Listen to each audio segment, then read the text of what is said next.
Good afternoon. Welcome to the December 18th, 2024 regular meeting of the Board of Public Education for the City of Savannah and the County of Chatham. We will start by, if everyone would stand, and we'll say our pledge of allegiance.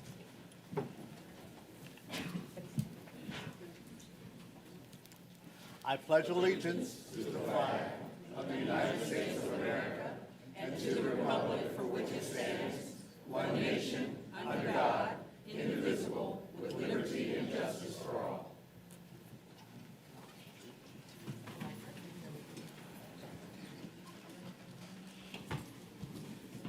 I'll accept a motion to approve the agenda. I make a motion to approve the agenda as posted or modified.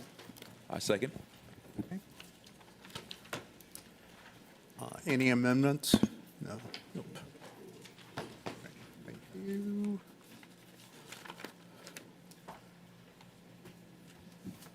Good. All right. All in favor? Thank you.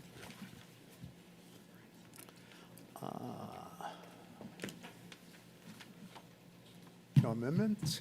Okay. Announcements.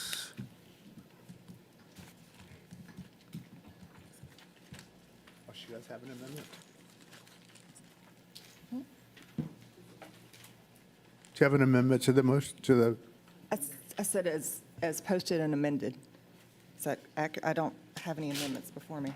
Oh, you don't have any amendments? Okay. Okay. Good. All right. All right. Announcements. Okay. Oh, everyone's. A few people will be excited about this.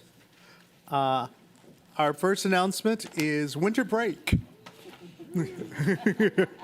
Starts Monday through January 3rd.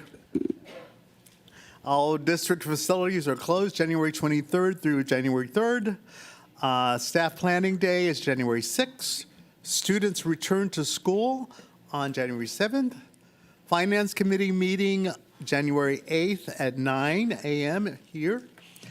January 8th is also the economic luncheon at that's the Chamber Economic Luncheon at Savannah Convention Center. And remembrances. We only have one this year. Imogene Middleton, who was a school counselor, date of passing 11/28/24. If we would stand for a moment of silence. May I please add to that remembrance list Mr. Clifton Jones. He served as District 5 Alderman and who was there for 16 years, and he passed away at 92 years old on yesterday. Oh, I would like to remember him as well. All right, thank you. All right.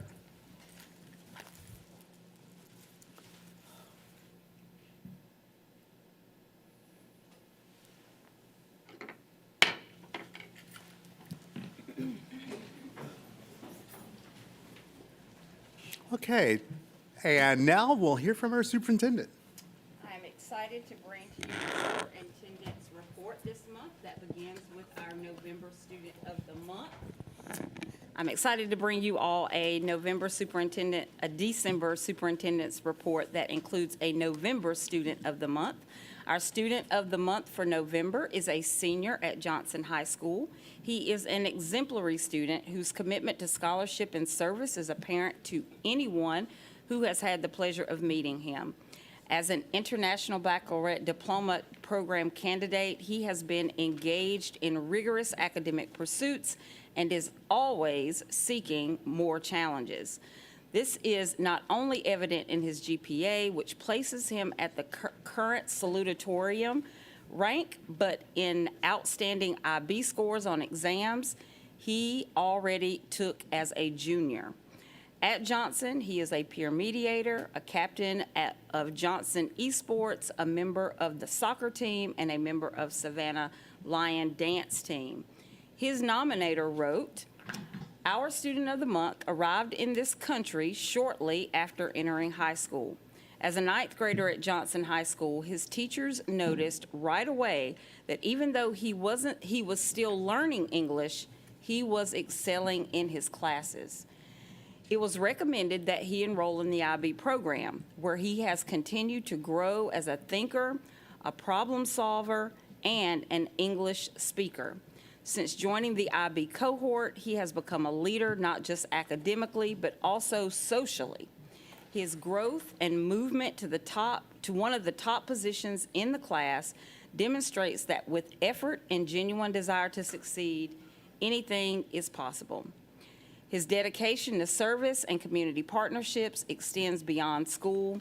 He is also very active in his church and in his Vietnamese community, amassing over 250 hours of community service just over the last 2 years. He participates in historic Georgia cleanups and Tybee Beach cleanups.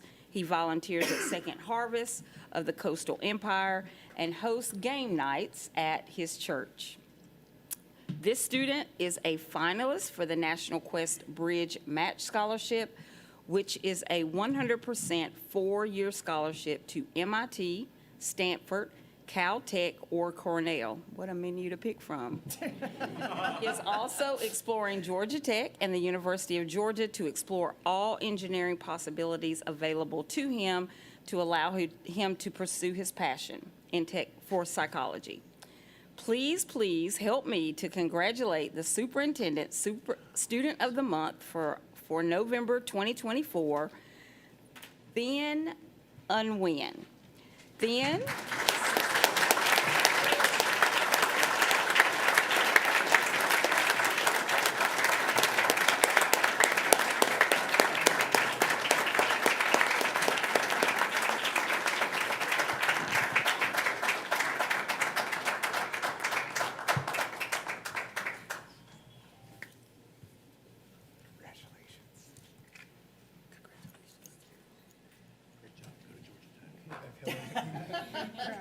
Thank you.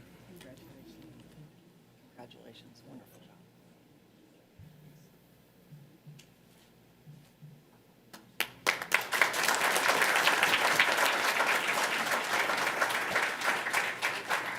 Exciting to recognize this student. I would also like for his parents to stand if they are with us today, and his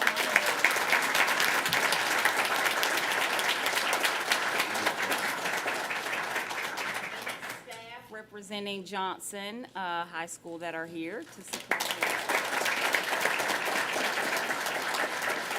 Ian will be taking home several gifts from our sponsors, including Members First Credit Union, Advertising Specialties, Georgia Southern University, Gulfstream, and more. In addition, Thien and the students in his IB language and literature class will receive copies of his favorite book, Blink: The Power of Thinking Without Thinking. That's a great book, by the way, by Malcolm Gladwell, donated by our sponsor, E. Shaver Bookseller. Again, congratulations to Thien, to his family, and the Soul C. Johnson family, and special thanks to his nominator, Amanda Finelli, and the principal, Jamila Brown. I continue with good news for this month and many reasons to applaud. I'll start off by sharing that 58 school-level teachers of the year were recognized by the Superintendent and Board of Education at a reception on December the 4th, and the 5 finalists for the Savannah-Chatham County Public School System 2026 District Teacher of the Year were honored and announced, and I'd like to congratulate them now.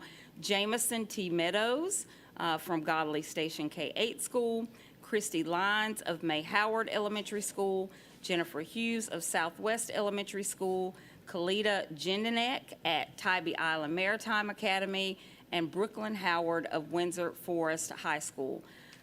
And please, let's give those individuals a round of applause. The finalists were determined by scores from community readers of each teacher's essay application, which is based on the State Teacher of the Year application. The finalists will now move on in competition to become the District Teacher of the Year for the 25-26 school year. The District Teacher of the Year will be announced in March, and that will be an exciting time for us. I would also like to congratulate our first ever math leader schools for the state of Georgia. Recognizing the fundamental importance of mathematics in students' education and future careers, the Georgia Department of Education is recognizing schools with exceptional achievement or growth in mathematics as math leaders for the state. The following SCCPSS schools were selected for this honor: Charles Ellis Montessori Academy, Coastal Middle School, Garrison School for the Arts, Georgetown K-8, Islands High School, Oglethorpe Charter, Rice Creek K-8, Savannah Classical Academy, Schumann Elementary, and Woodville Tompkins Technical and Career High School. And I believe we have representation from those schools.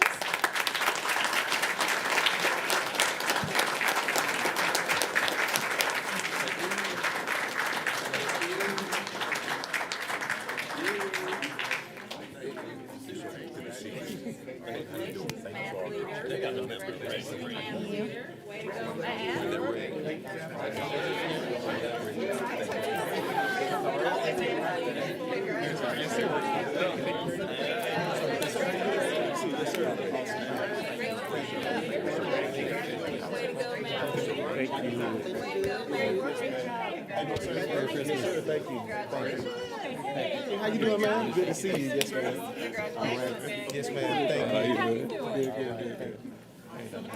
Thank you. Good. Thank you. Hey, how are you?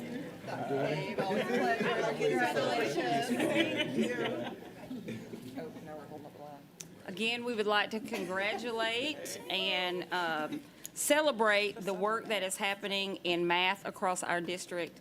And I think these leaders and representatives from the schools certainly demonstrate that. Thank you for all that you do.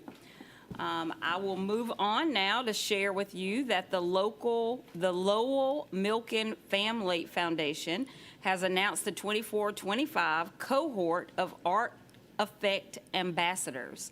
This is a prestigious visual arts education fellowship for educators working directly with students in grades 6 through 12. Among those selected is Savannah Arts Academy visual arts teacher Rosemary Dodson.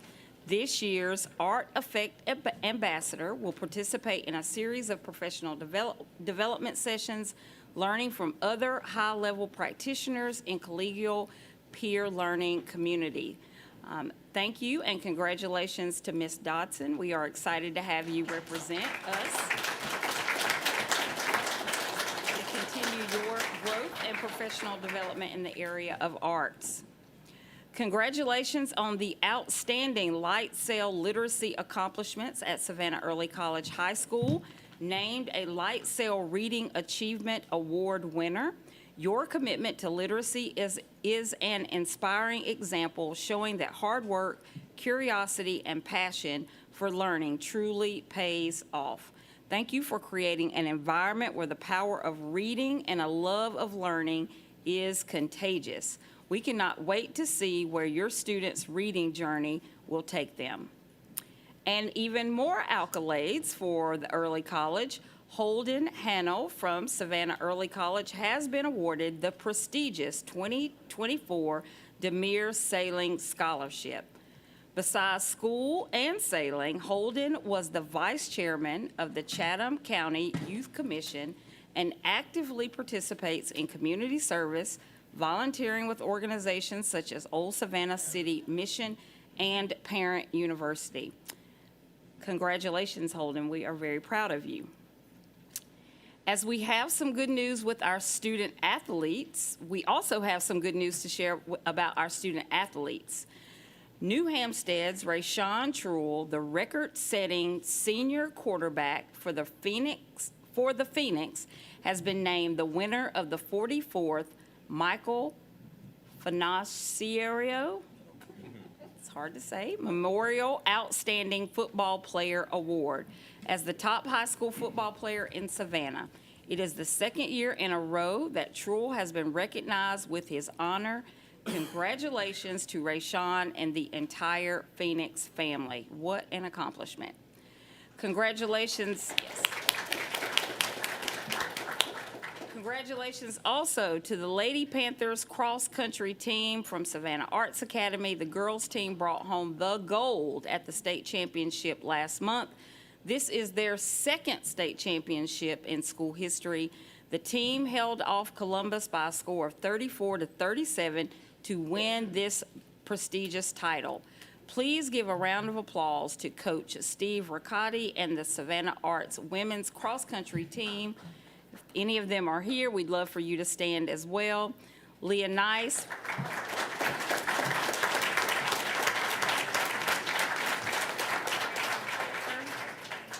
L. Howard, Grant, McKay Bennett, Ava Treese, Morgan Irvine, Julia Grabowski, Ava Thomas, and Layla Balance. And I would like to, Have them come up. yes, please come up.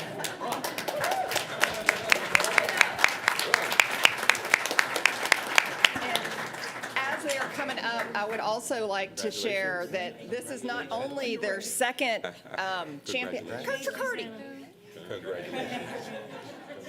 Not only their second championship in school history, it's their second championship in 3 years. They've been on the state podium for at least 4 years in a row. How many, Coach? You can't, or 4. So, congratulations.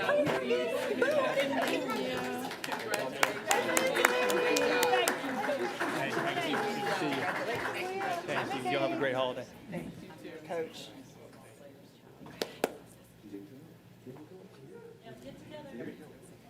And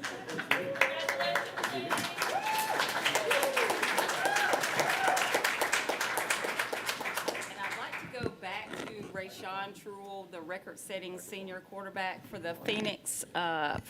If he is here, I'd love for him to stand and come up and shake hands as well. You here? He is not here. Okay, great. Okay. Also, let's give it up for the Savannah Arts women's volleyball team. This was the first appearance in the state finals for the Lady Panthers volleyball team. Let's give them a round of All right. applause. The girls worked very hard, and it's a season that they can look back on with a full sense of pride. Please join me in congratulating Coach Lauren Lord and the assistant coach Caroline Drummond and the women from the Savannah Arts volleyball team. Alia, please come up. Lily Coffey, Torin Higginbotham, Bayla Jaquwa, Bayla Manley, Natalie Lato, Sam Lato, Maggie Allen, Lula Tollison, Annie Torres Espino, and Emma Lawson Snyder. Are there any students that sit at our Congratulations. Great job, guys. Thank you. Great work. Thank you. Congratulations. Congratulations.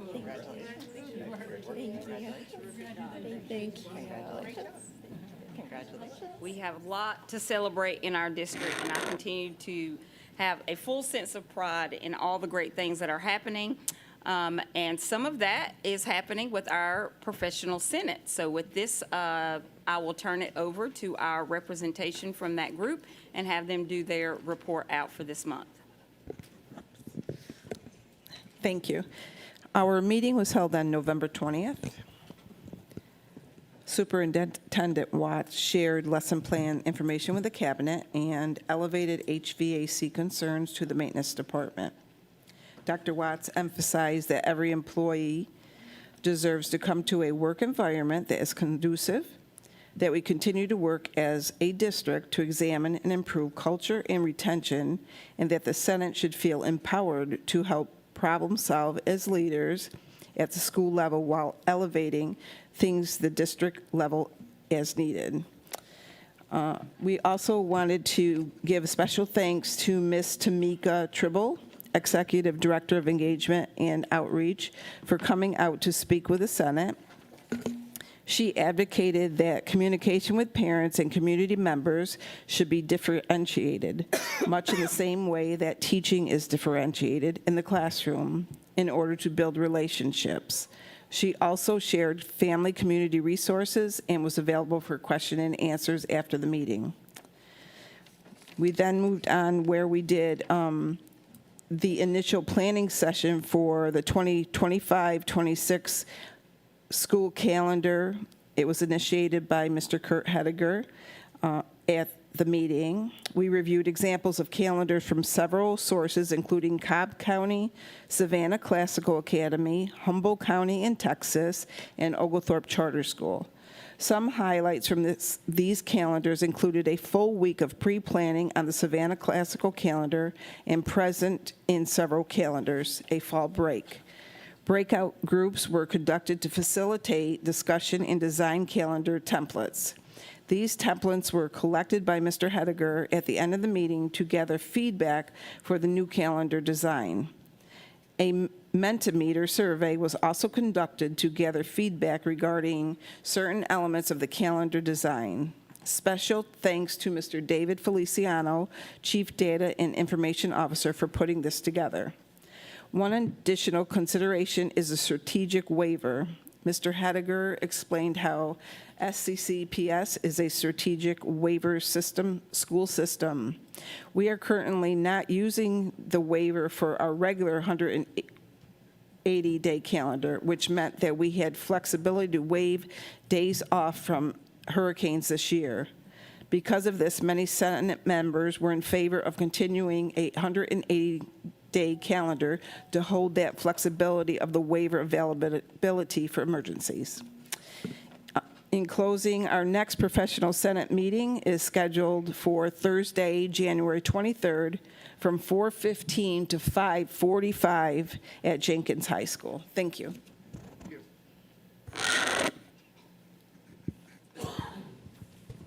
All right, board policy, Mr. Hediger. Thank you, sir. Moving along in your agenda, item 6.01 in board matters, we do have some policies for the board to review. You'll note that policy IDCH, this is dual enrollment. This is no changes to policy. There are all regulations here, edits that have been provided for the board's review. So we, subject to the board's final review on this and any feedback received, we'll consider this one completed. The onus on moving this one forward is driven by State Board of Education rule changes that have happened this year to further provide clarity on dual enrollment and also to account for accelerated high school diplomas. You'll see that these changes have been redlined in your regulation, administrative regulation.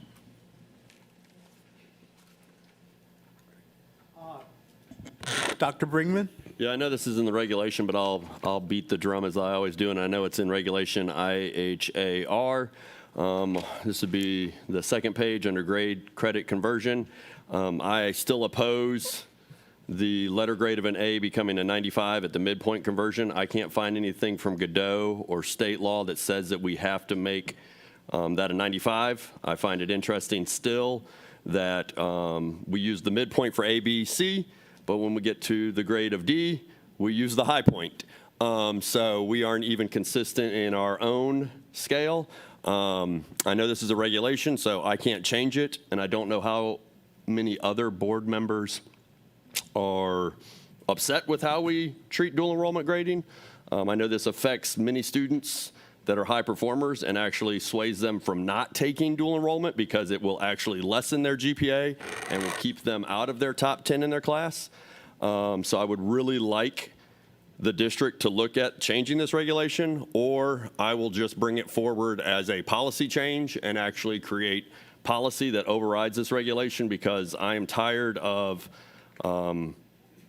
somebody getting an A in a college course and only getting a 95. A 95 for most of our high schools doesn't get you in the top 10. So we are making students that are getting college credit not in their top 10. And some of our state schools don't accept anybody outside of the top 5 or top 3. So we are hamstringing our own high performers with this regulation. Ms. Grabowski, then Dr. Hoskins Brown, and then Ms. Hall. Yes, to Dr. Bringman. Just reviewing the response from Mr. Hediger, which I appreciate, but I concur that it is a discouragement for some of our students to be able to take the dual enrollment. I think there's a lot of value in dual enrollment, so I would also encourage our team to see, and I understand the ripple effects, but it seems like there has to be a way to not penalize high-performing students in particular, or any of our students for that matter, in looking at, a 10-point spread is big, and it makes an impact. So I would encourage us to continue to look creatively at a different way to be able to make that conversion. Dr. Hoskins Brown. Thank you. I would support a policy recommendation changing this scoring. I've had issues with this scoring from transfer credit, and I think that's where maybe this range came from. I'm not certain if anybody can verify that, but I've argued that same issue with students bringing in transfer credit and not getting, the actual numerical amount that they have, or something that is more beneficial to their transcript. And one reason that this should differ for dual credit is because the level of rigor at any college level class should exceed any transfer credit from another equivalent high school. So I don't see that the regulations need to be aligned because you're not comparing apples to apples. So I look forward to seeing that revision for policy. Ms. Hall. Mr. Brigwood, Dr. Brigwood, I don't think there's any reason for us to have to, kick this can down the road. So I suggest that we do bring it up for a policy revision. All right. I do want to offer just some clarification that dual enrollment students do receive the bonus points. So they do essentially receive those 5 points, which results in them getting 100. But if they take our AP course and make 100, they still get the 5 points and they get 105. So a lot of our students, and granted, some of the higher schools want them to take AP instead of dual enrollment, and that's where they sit down with their academic advisor and they go, okay, you're aspiring for a Georgia Tech, you should actually take all AP because they actually weight that higher than dual enrollment, and most of your dual enrollment isn't even gonna be accepted at Georgia Tech. Some of the AP isn't as well. But those students are trying to get the 5 points to get the 105. Not 100. They don't want the 95 plus the 5, and I fully get what you're saying, Dr. Butler. They want 100 and then the 5 to get the 105. I mean, the top 3 when my daughter graduated were all above 100 GPA when they graduated. And I will boast, but that's why she took, not a single one of them took any dual enrollment, because they all were playing the game of, I need to make the highest grade I can in my dual enrollment class, in my AP class, and get those 5 points.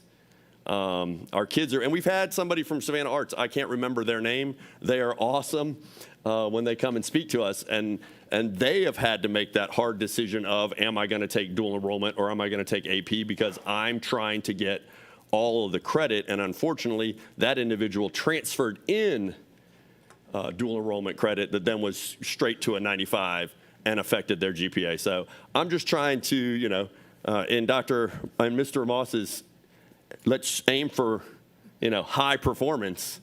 Let's not dissuade somebody or a family from choosing dual enrollment because their child is, after their freshman year, told, hey, you're in the running. Because once that child knows they're in the running, a lot of them get very, very hungry. And they just immediately say, I can't do dual enrollment because I need 100 and I need the 5 points. Mr. Katchmar. 100% agree this is an issue we need to resolve.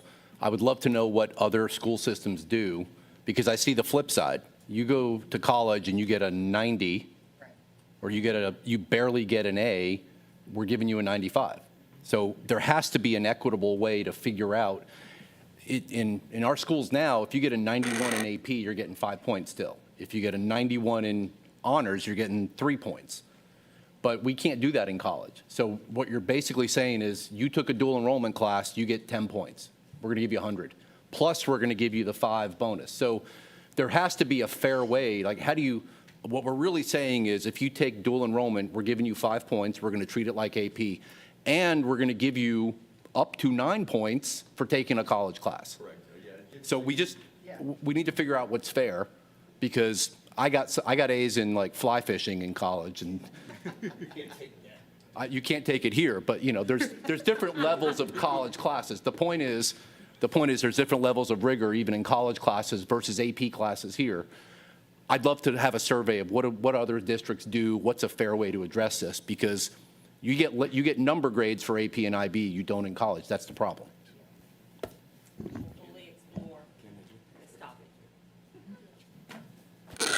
Continue. Thank you. All well noted, and we have taken that into account. Of course, the changes on that were driven by the State Board of Education rule, so we have those modifications that have been reviewed by the board. The other part, just to add to it, and I appreciate the reference Dr. Brinkman made to the other policy, which is IHA, which is grading systems. So to do this review is a comprehensive review, and we will continue to work together to find the solution and take feedback from the board on policy language. Moving ahead on your agenda, we have item 6.02. This is a 4-year review, policy JCE, which is student complaints and grievances. Part of the onus to go through this particular policy segment and make some updates, as you're all fully aware, recently through the Georgia Assembly in recent years, we've come up with new laws and requirements on the Parents' Bill of Rights, for example. The board has stipulated policy in that area as required by the General Assembly. It has some crossover in the areas of JCE when we looked at complaints and grievances. So there was a need to, first of all, look at it from that lens. We did get specific requirements for language modifications from our board attorney, from in-house counsel, that we have worked into this policy. And some of that is in the area of Title IX that you'll see. And then any other cross components on objectionable media, for example, are also included here in this particular area. So these are being presented to the board now as a 4-year review. And of course, the changes that we're making in here all fall to the regulation side. So pursuant to feedback from the board today, we'll consider this reviewed under board policy 4-year review requirements.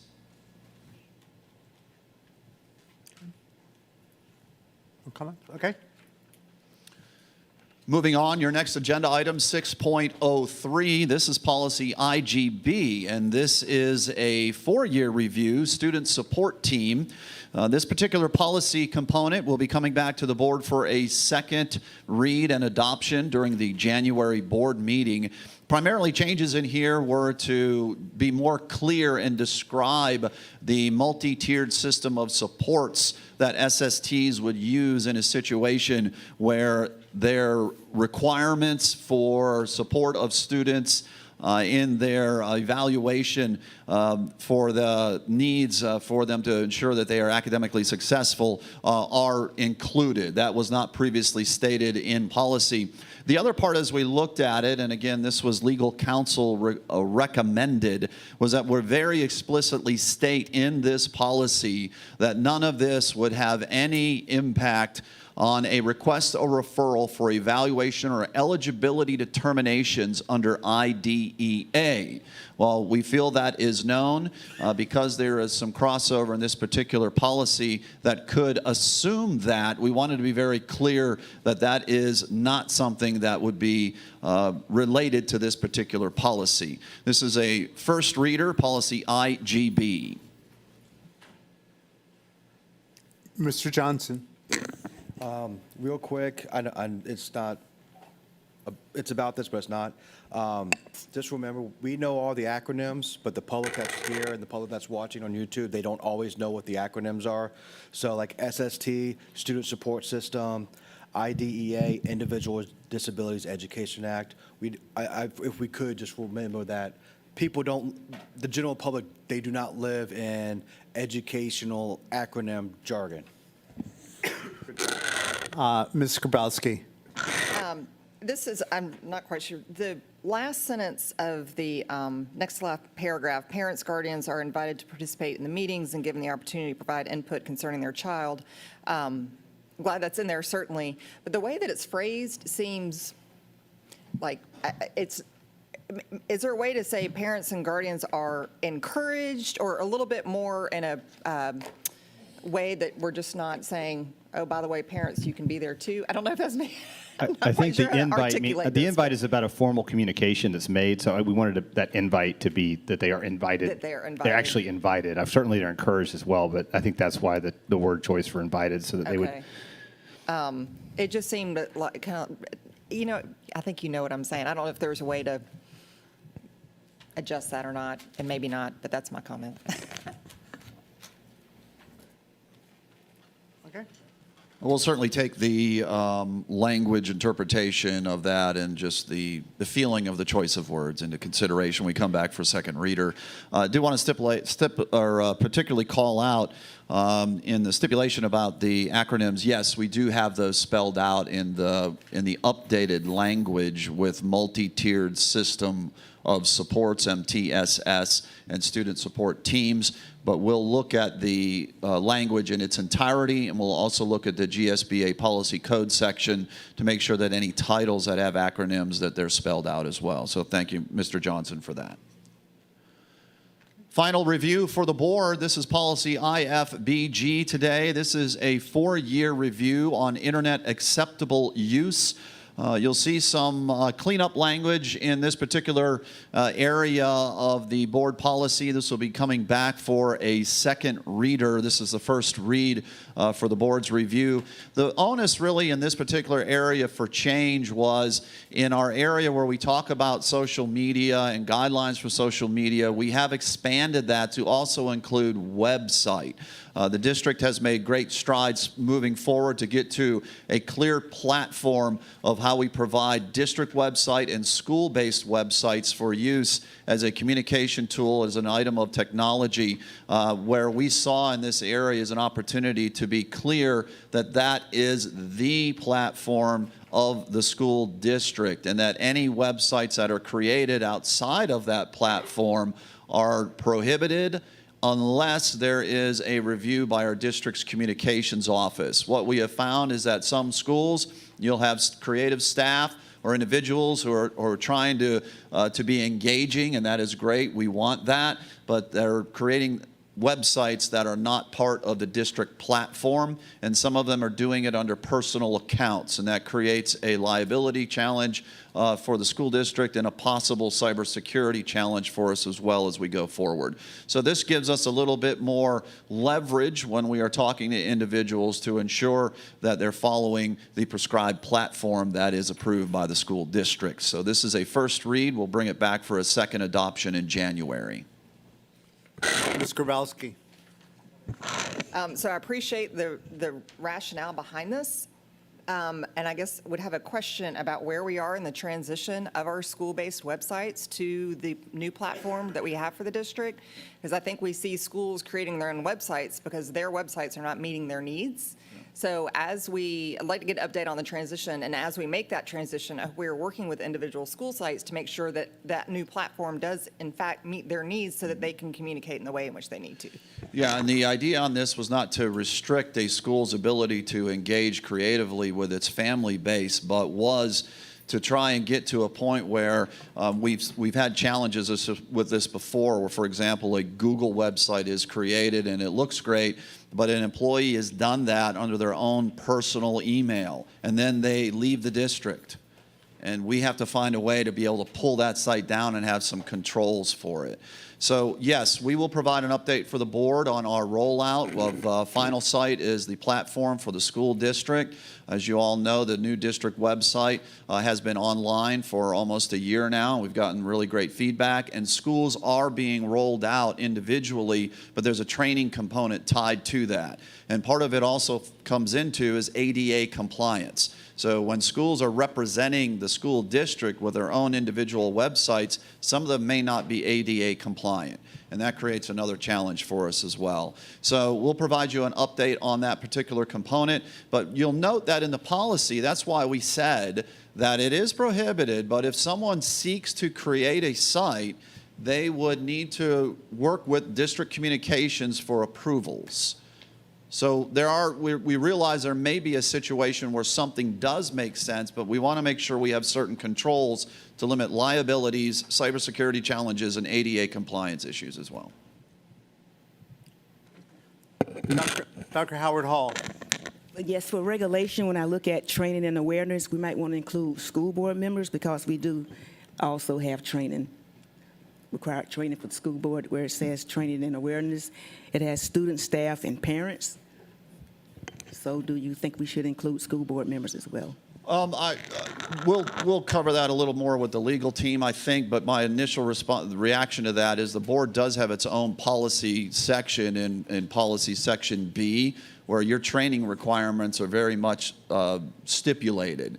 So it would be to the board, and I think that would be the area where you might want to add language to tie to your engagement through websites, et cetera, that you're using to either represent the district, but of course, as your own elected bodies, your own individuals that are operating as a school board member, you have your own sites which are outside of the purview of the school district anyway, and that's okay. The board does have policy in its code section B that does talk about how you manage yourselves on social media as well. So there may be an area there that might fit as it regards to training. But remember, your training is also derived primarily from the Georgia School Board Association. So anything in addition to that would be a local decision. Okay. Dr. Hoskins Brown. Yeah, I kind of like Dr. Howard Hall's suggestion because the board training that you're talking about is training that we do on how to execute our duties as a board, but there's competencies that we're supposed to have as individuals, and I think that would speak to what this policy is talking about. Everyone else has individual accountability. We have individual and unit accountability. We'll certainly look at that, and I think part of it is just where that line of delineation is on the policy that is governing employees and students versus our elected officials. But we are employees.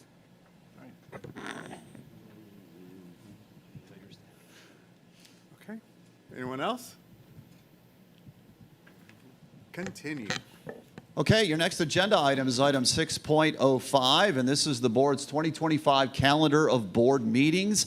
This is an action item for the Board of Public Education to adopt its meetings. You'll notice in the calendar rundown, the meetings hold 2 evening meetings, one in March and one in September.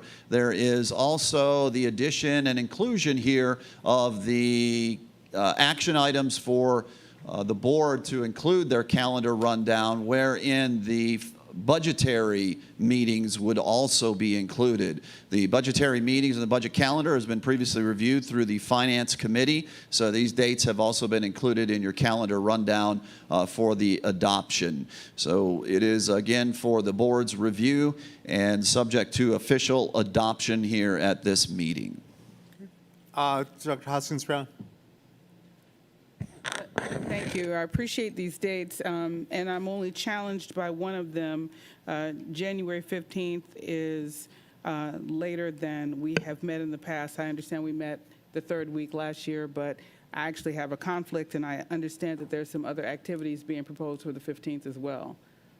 So is there a pressing reason that the meeting can't be on the 8th?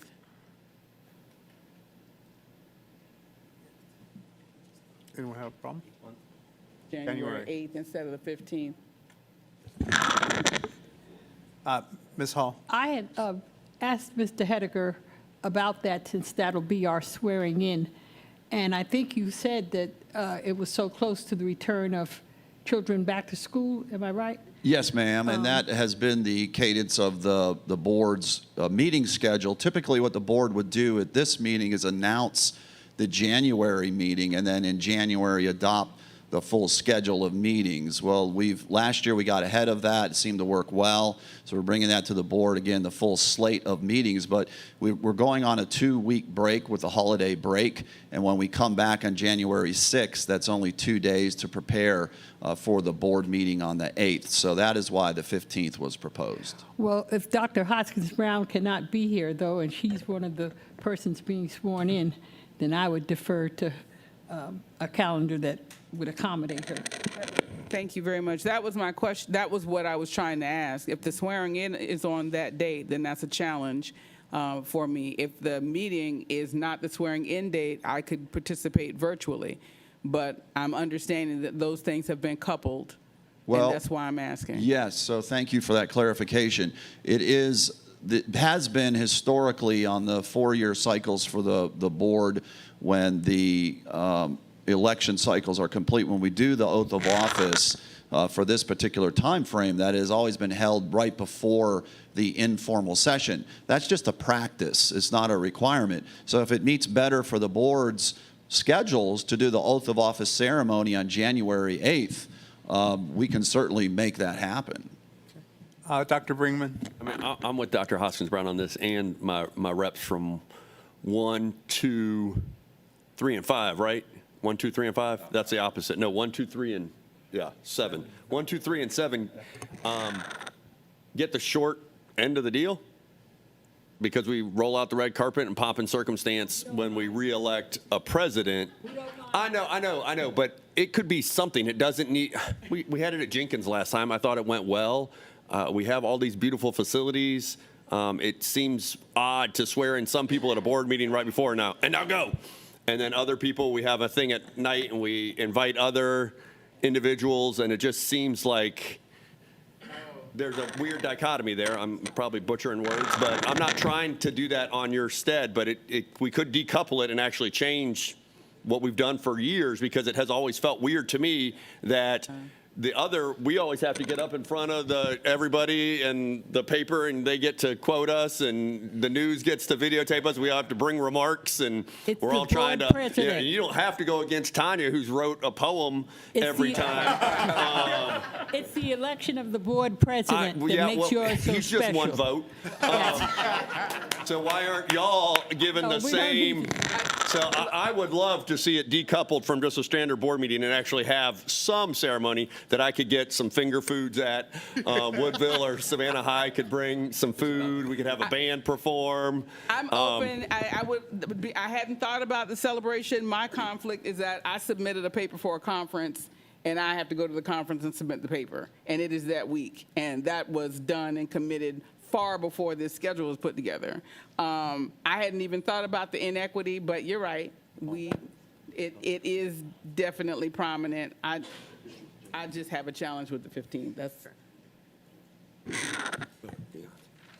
So do we want to move that? Do we want to move that meeting to January 8th? No. The board calendar, Mr. Board President, is for the official meeting of the board recommendation on the 15th. If it is the will of the board to have an oath of office ceremony on January the 8th, we will figure that out. So you're not voting on the oath of office ceremony, you're only voting on your calendar of meetings. This is the calendar meeting, do the oath of office another time. We have it at Jenkins, that's in your district. We get some petty fours. Is there some reason that we can't have the meeting on the 8th? Well, I think Mr. Hediger is not saying the Everybody's on fact, it's really out on difficult to break, prepare. and they're coming back for Yeah. 2 days later. That's not fair. To get the agenda done will be impossible. Like, I'm empathetic. Let's have an oath of office ceremony on the 8th, have the meeting on the 15th, or the following week. Yeah, Like, what about what's the so pressing following that we week? have to do it on the 15th? Right. Heck, let's skip January and just do February. I got billable hours to catch up on. I'm trying to accommodate you. Thank you. I appreciate it. So the motion on the floor, that the item being submitted for action is the calendar as printed that has the meeting on January 15th. The oath of office is not on this calendar. Right. So I would submit that it doesn't sound like we need to modify this for the purpose of meeting, if I could be connected virtually, and, David and Sean can hash it out in the parking lot about how we're going to have an oath of office, or how you want it done. I'll vote yes on whatever he decides. How's that? Ms. Hall? Dr. Watts, is there, would giving you to the 22nd of January for our January meeting, would that give you some time to take care of business items? We are prepared to deliver a board meeting on the 15th. I mean, we've known about it, so we've already put some things in place, but we haven't even done agenda review. That's tomorrow.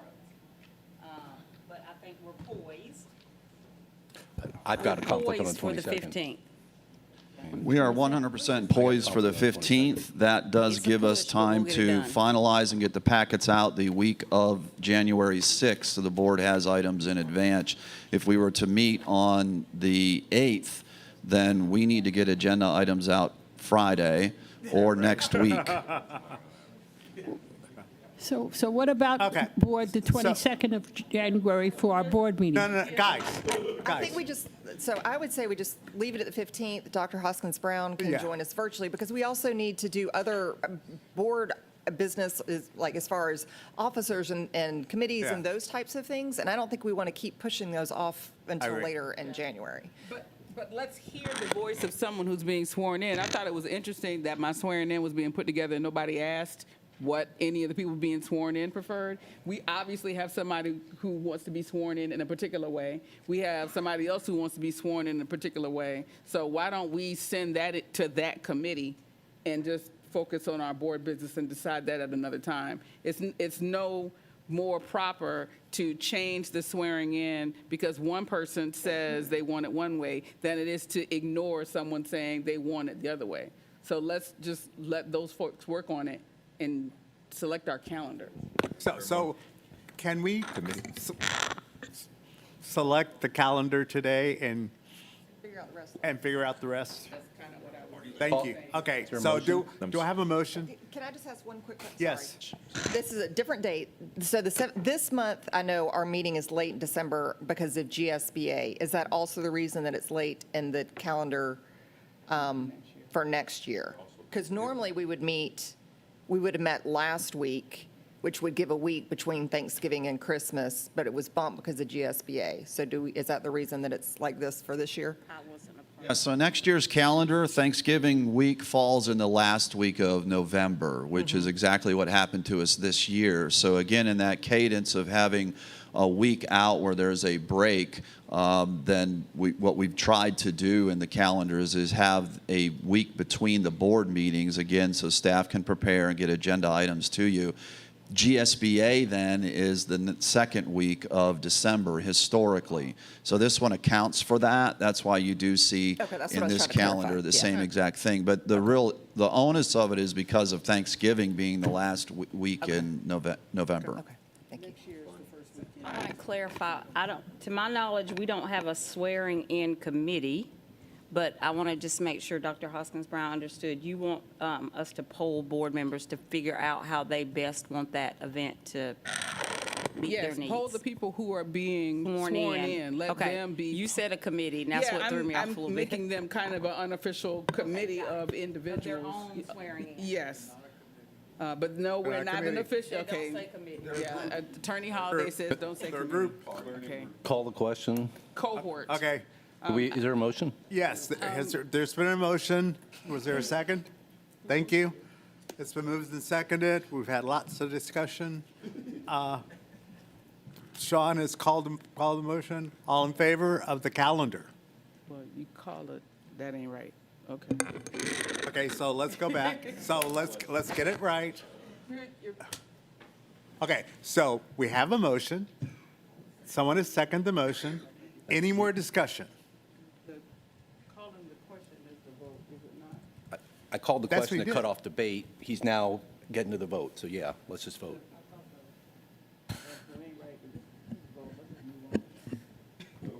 This could be a long meeting. Yeah, the vote is to call the question. All Calling in- the question all in is not favor. automatic. That's what I was saying. Okay, so let's vote to call the question. Okay, it's all been called. Okay, now, all in favor of the calendar? Thank you. Mr. Board President, we have one more item under your board matters. This is item 6.06, and then presenting a memorandum of understanding with the Chatham County Commission and the Board of Public Education. This is in support of all of our goals across the school district in the way that it is derived through partnerships. It supports student achievement through student well-being. It also supports staff in the work that they do, and you'll see this through this particular memorandum of understanding and supportive of staff, wherein the supplements are being provided as a funding resource from another partner agency, which is also supportive of Priority Goal 4. The county has identified services provided by Savannah-Chatham County Public Schools to be integral to the implementation and maintenance of the Chatham County Blueprint, and that aligns with goals of the school system. Savannah-Chatham County Public Schools, the Mediation Center of Coastal Empire, and Chatham-Savannah Counter Narcotics Team have joined to provide the Positive Peer Influencer Program, which is designed to help local teens and youth in our high schools and middle schools make healthy choices and to educate them to the dangers of opioids, including fentanyl. Now in its second year, the PPI program serves students in 7 local high schools and 9 middle schools, and just this school year is training 140 high school students to mentor middle school students and encourage healthy decisions. The PPI influencers are trained to allow students to be influenced in constructive ways in the arrangement of this partnership with support from the Mediation Center and Chatham County Narcotics. Chatham County Narcotics, as an agency of the county, has identified monies to support the PPI coordinators within our schools. The county agrees to reimburse the district up to $40,000 a year to pay for 40 employees who act as coordinators for the Positive Peer Influencers Program, which essentially provides a $1,000 supplement for staff who are assigned to these duties. The initial term of the agreement will cover the program from August 1st, 2024, the beginning of our school year, through July 31st, 2025, with renewal options for no more than 4 successive one-year terms to conclude no later than June 30th, 2028, as specified in the agreement. Savannah-Chatham Public Schools will gross up, meaning we will add additional monies to this payment of $350 to each supplement to offset employee payroll deductions. Subject to any modifications that may occur over the specified term, the board authorizes the superintendent to execute renewals annually as detailed and subject to the conditions of this enclosed agreement. The memorandum of understanding has been reviewed by the superintendent, assistant board attorney, as well as provided legal guidance, and is now presented for the board's review and action. Thus be it resolved upon recommendation of the superintendent that the board approve the memorandum of understanding with the county to support staff coordination of the Positive Peer Influencers Program, and does authorize the superintendent to execute the agreement fully and future renewals within the term of the established agreement. Okay, so moved and seconded.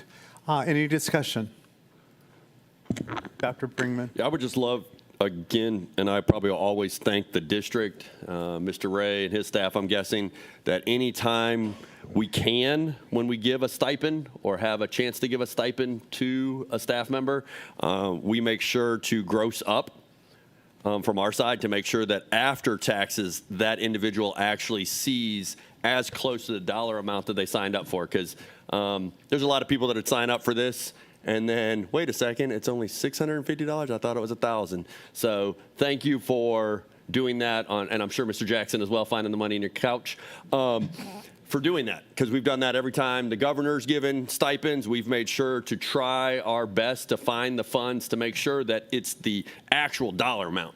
Because that means something, I think, as a staff member. When you see that, you're like, hey, they said they give me $1,000, and I see that line item on my payroll.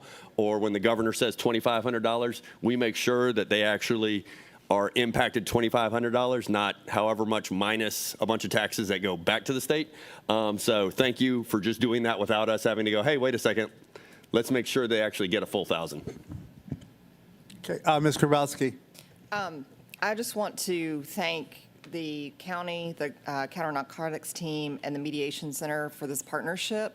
This is, like, I know we just heard a lot of words, but when we think about what this means for our students, it's so important. This is truly an upstream approach to try and address something that is so critically important that we get ahead of in every way we can. So this is all about positive support. This is about mentorship. This is about students being positive role models for other students. And I'm so grateful that we have these organizations that are supporting these efforts in our schools so that we can try and not have to go after the fact getting students out of trouble, but keep them from getting into trouble in the first place. So thank you to each of those partners for making this happen. Dr. Howard Hall. I'm not sure who remembers this, but I remember my freshman year at Tompkins High School, probably 1975. We were enrolled in a class called Trends, and we were trained as high school students to actually go over to Scott Junior High School to speak with students and mentor them regarding nicotine during that time, cigarette smoking. So it's good to see it coming back at another level. And it was a very good program back then, and it's just great to see that we're continuing on with this. But it's nothing new under the sun. We did this 40 years ago, when I was a 14-year-old. Anyone else? Can I mention something? Ramon Ray, can I mention something? Because I know how our employees will hear it, and I want to make sure it's clear. When we say we're grossing up, we're trying to get to the 1,000. Depending on people's tax situation, it may be a little bit less. Somebody may be more than 1,000, somebody may be a little less than 1,000. I want to make sure that's clearly articulated. Thank you. Thank you. All right, anyone And else? I did want to add as well, Director Sarhat from Chatham County Narcotics had planned to be here, but he had a family matter he had to attend to. But he did want me to express on his behalf how he is continuing to be encouraged by the great work that the school district is doing and the willingness for us to work with other community partners and address subjects such as this. You'll note that the Chatham Narcotics has been instrumental in creating not only just the work that they do to keep our communities safe, but taking it a next step and really being educators as well to inform the community of the dangers of opioids and the dangers of fentanyl that are moving about our communities. And he realized very quickly that it's one thing for him as a grown man to stand in front of youth today and talk about this, but if we can empower our youth to be our own best asset in helping other children make positive, healthy decisions at a critical age in those middle grades, then we are far exceeding anything that he could do as a community partner to stand in front of them. And this came about because of him and his dedication to our work in this partnership to find those monies and take it to the county. And the county very quickly said this aligns exactly with health and wellness of the county overall, and we overwhelmingly support you. So on his behalf, he did want me to express how appreciative he is of the Board of Public Education and the public school system. Thank you. All right, anyone else?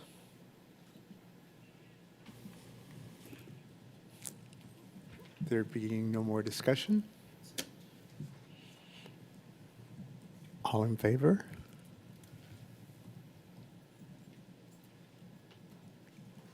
Thank you very much. Board President, we do have one item to add to the agenda. Item 7.42, Workers' Compensation Settlement, SBWC number 2023-0954547 and 2023-108997. So I make a motion to update the agenda and add this item to the consent agenda. Oh, okay.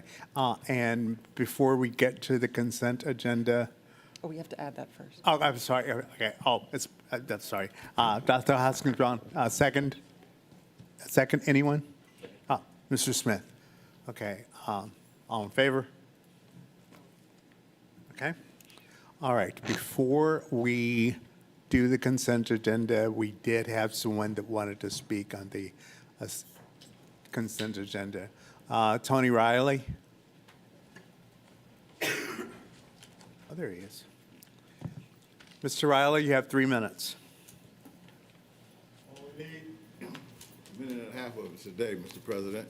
Good afternoon. My name is Tony Riley, citizen of Savannah, the 2nd District, and I just came to briefly address the item, I think it's 7.8, MC2206, East Plus Construction Management Consultant.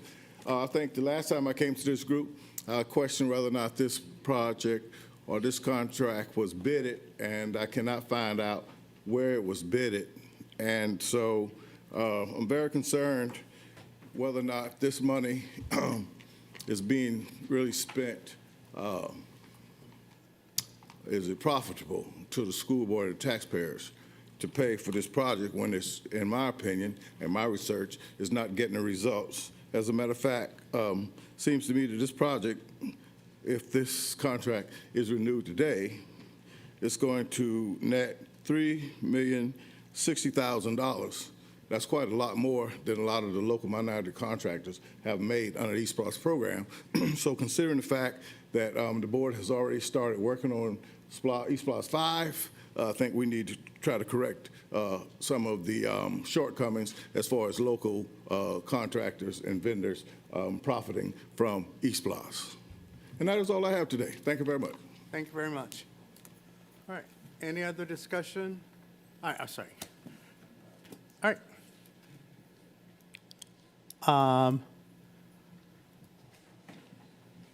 All in favor of the consent agenda? A motion? Motion to accept the consent agenda. I thought we already did that. Ms. Grabowski, second. Mr. Johnson. Okay. Any other discussion? Thank you. Now. Yes, I know. All in favor? All right. Thank you very much. Oh, what? I'm sorry. Any opposed? Abstaining? Mr. Cashmore, thank you. Forgot about that. All right. Oh.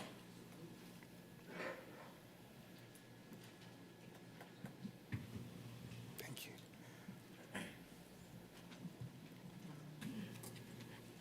Good afternoon. We have a Afternoon. few agenda items before us. I'm going to try not to read them and try to summarize them.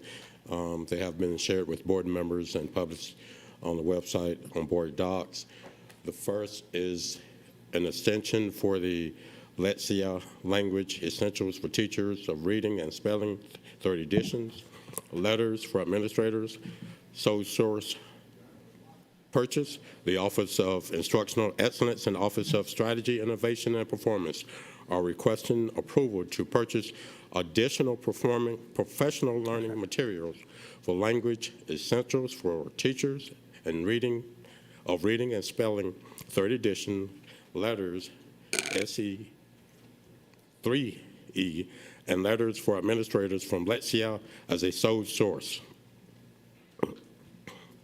Staff is recommending the award of Lexia as a sole source for Science of Reading training for K-5 teachers, administrators, and district leaders for the 24-25 school year and the 25-26 school year for a total of $518,160. The funding source would be fund balance. Thus be it resolved upon the recommendation of the superintendent that the board approve the one-time use of general fund balance and sole source purchase of additional Lexia letters, third edition, and letters for administrators' materials for a total cost of $518,160. Moved by Mr. Johnson.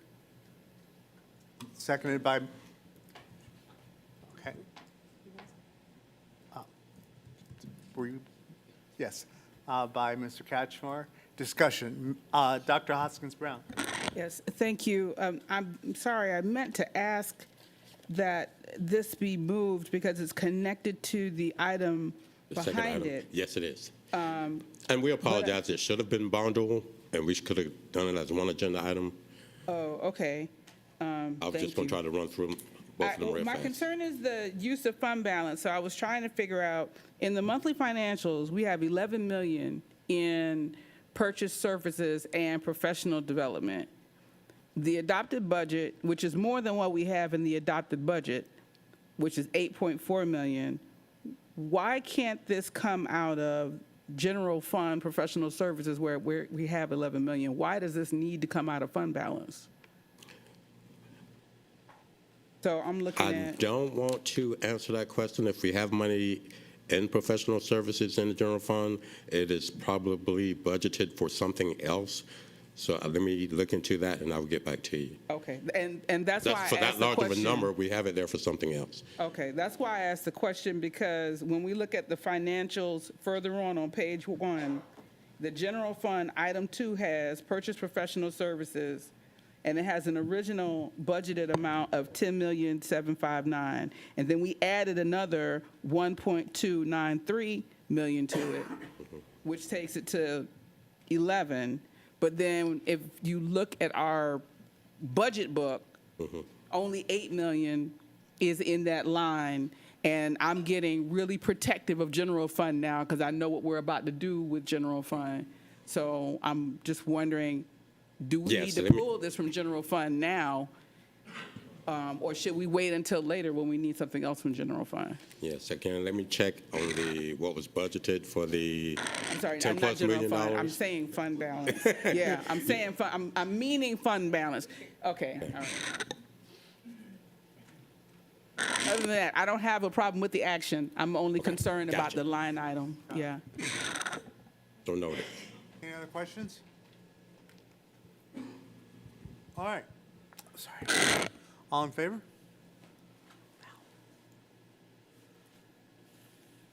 Okay, thank you.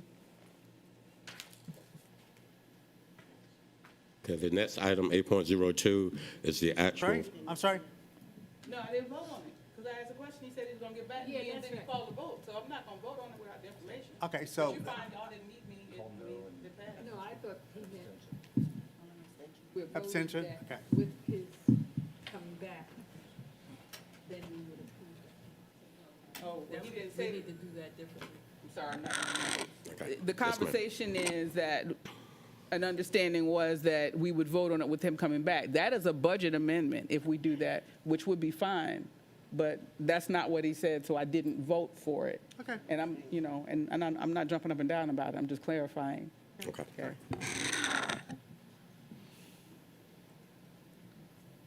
Okay, the next item is 8.02. Yes, Is the- Mr. Catchmark, hang on. So I think you have to call no and abstentions, but I think the takeaway is you're going to go look at it. If there's unallocated money, we'll do another budget amendment to take it out of that line and put it back in fund balance. I think that's the unofficial takeaway from this discussion. Yeah, so the votes just need to show that. Were you an abstention? No, I was a yes, Okay, but he didn't call no or abstention. Okay. Okay. Okay. I'm a no. Okay, all right. Yes, and the second item, 8.02, is the actual budget amendment that we should have included in the first item. Thus be it resolved upon the recommendation of the superintendent that the board approve the one-time use of fund balance and sole source purchase of an additional Let's See Our Letters edition and letters for administrators materials for a total cost of $518,160. And as noted, I will get additional information on what's currently budgeted in the general fund as part of that 10 million plus number. Okay, moved by Mr. Johnson, seconded by Dr. Bringman. Discussion? Is this the same thing? Yes, it's the same thing, yes. Okay, But, yes, go ahead. thank you. But, so did you say that this is in that original 10 million that's in? No. Okay, I will do research and find out what's part of the $10 million budget. This is not part of that. okay. I'm sure of that. But I have to find out what else is in the general fund that's part of that $10 million that makes up the current budget that's spread it among probably a few departments and school sites. Okay, and if you find that there was money available in that line, would you be making a recommendation to take this from that line, or are you going to keep it taken out of fund balance? We can bring back a recommendation to take it from that line if it's available. Okay, thank you. Dr. Bringman. Can I ask that when we are presented with the different resources, I can't remember what we were going to call them in finance, all of your little pods that we were moving forward, like this is part of this and this, like that we actually know the recurring cost of letters training. What were we calling them?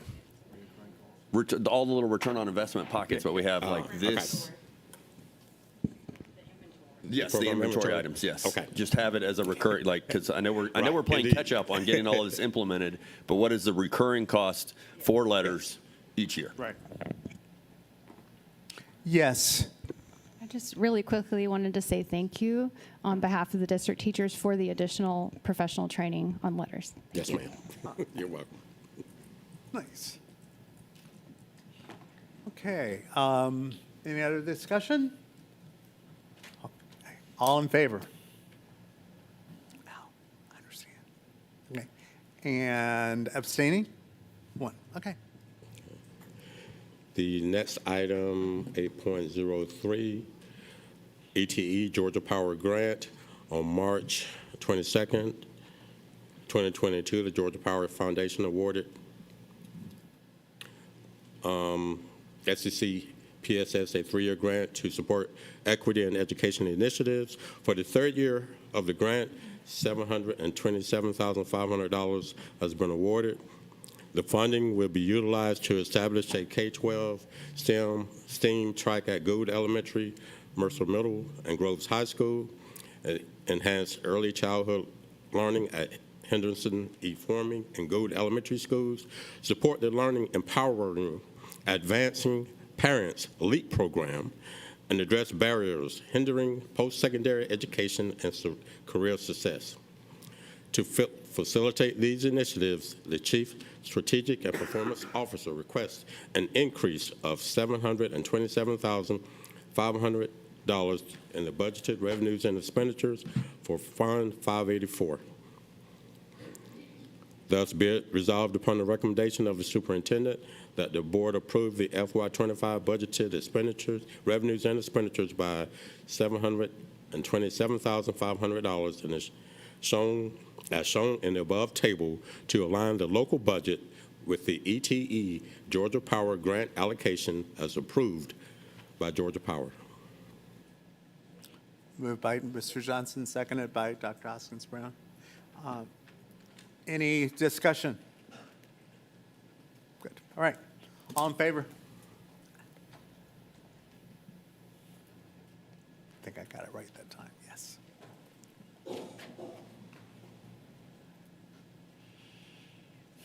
The next item, 8.04, budget amendment, Lexia letters training supplements. These training supplements coincide with the professional development that's given by letters from the first two agenda items. To support staff initiatives, staff recommends the using of fund balance to cover the cost of letters training supplements for science of reading training for K-5 educators, administrators, and district leaders during the FY24-25 and FY25-26 school years at a total cost of $1,168,500. Use of fund balance for FY25 in the amount of $567,000. Thus be it resolved upon the recommendation of the superintendent that the board approve the use of general fund balance for letters teacher supplements for a total cost of $567,000 for FY25 and assign fund balance of $601,500 for FY26.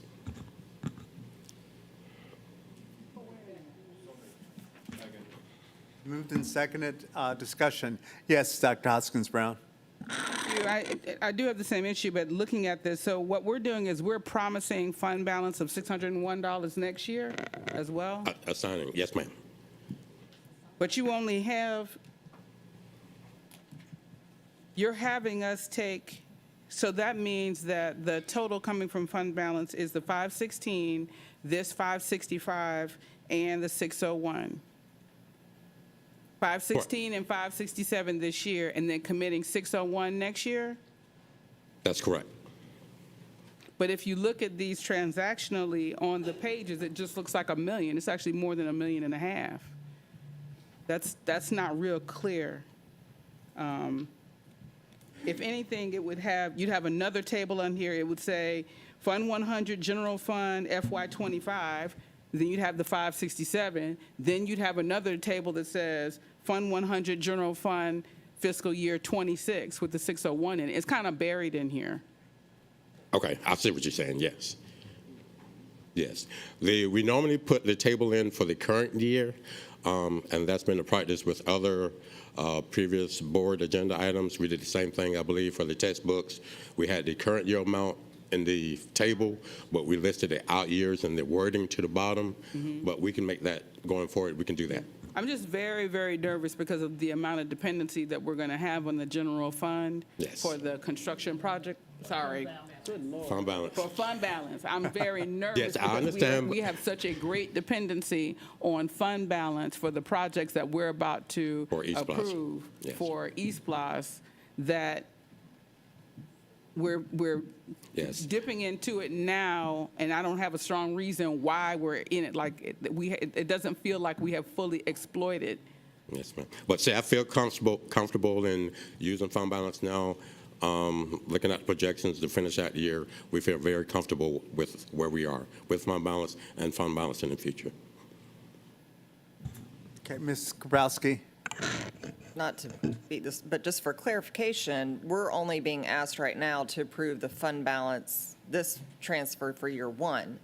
So year two, you're providing what that dollar amount will be, but we're not being asked to, so that could be shown as a line item in the budget that has a funding source other than fund balance for the year two. This is just providing the information that Dr. Brinkman was asking for. What's the continuing cost of this program? That is true. Is that correct? It is quite possible that we could find another funding source for year two, or use savings from FY26 operations to pay the other portion and not have to use fund balance. Assigning it just gives us that option. The same thing that we're going to do with East Blos. It gives us an option to be able to use. Okay. Yes, ma'am. This is the way this is written. It says we're voting on both of them now. All right, anyone else? Yes, I'm Yes. sorry, I'm back. Yeah. Based on this is saying, this is not adding the 518 and the 567 from the two previous actions. This last sentence says, to support this initiative, staff recommends using fund balance to cover the cost of letters, training supplements, which I strongly support, dear teachers, so please, please know that.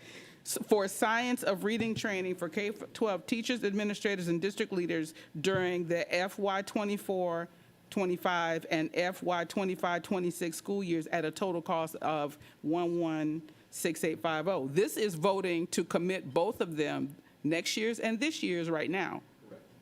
This? That's what this says. So it's Okay, so it's bad. yeah, it's not 567. It's 567 out of this year, but it's actually 1.1 million. I think our intent was to say to assign it for next year. We're assigning it for next year. The total cost of supplements for the 2 years is going to be $1,168,500. We want to use $567,000 out of fund balance for FY25. And to assign Next year, but not to take action until we explore other funding sources. Right.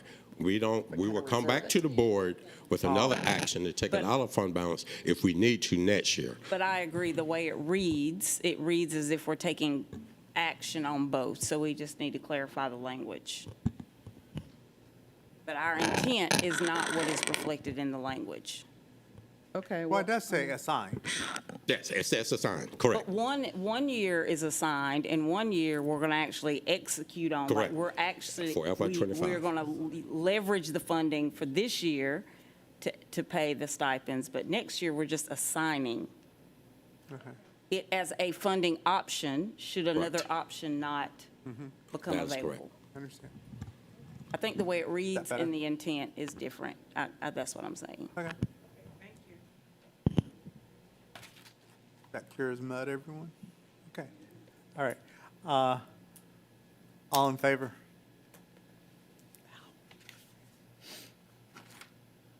Okay. Thank you.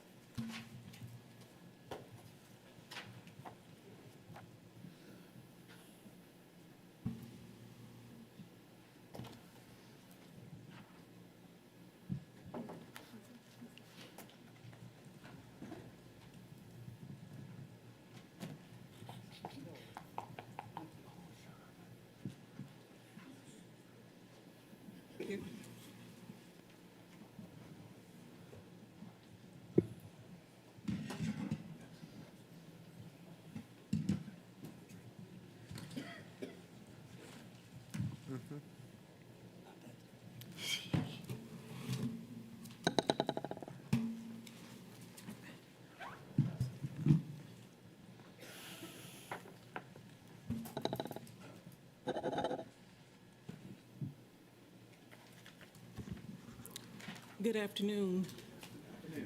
The financials that you had in your packet for this month covers us through October 31st of this school year.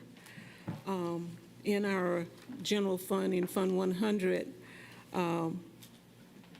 year-to-date, our local property taxes are currently at 28% of our budget, which is higher than what we received this same time last year.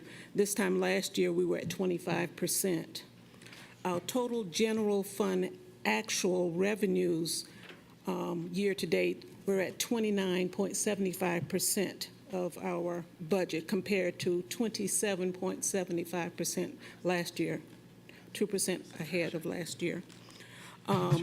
Our general fund expenses, our actual expenses for teachers are at 21% of our budget, and our other support salaries are at 24.8, which is, both of them are where we would expect it to be, and that's between 20 and 33% at this time of the year.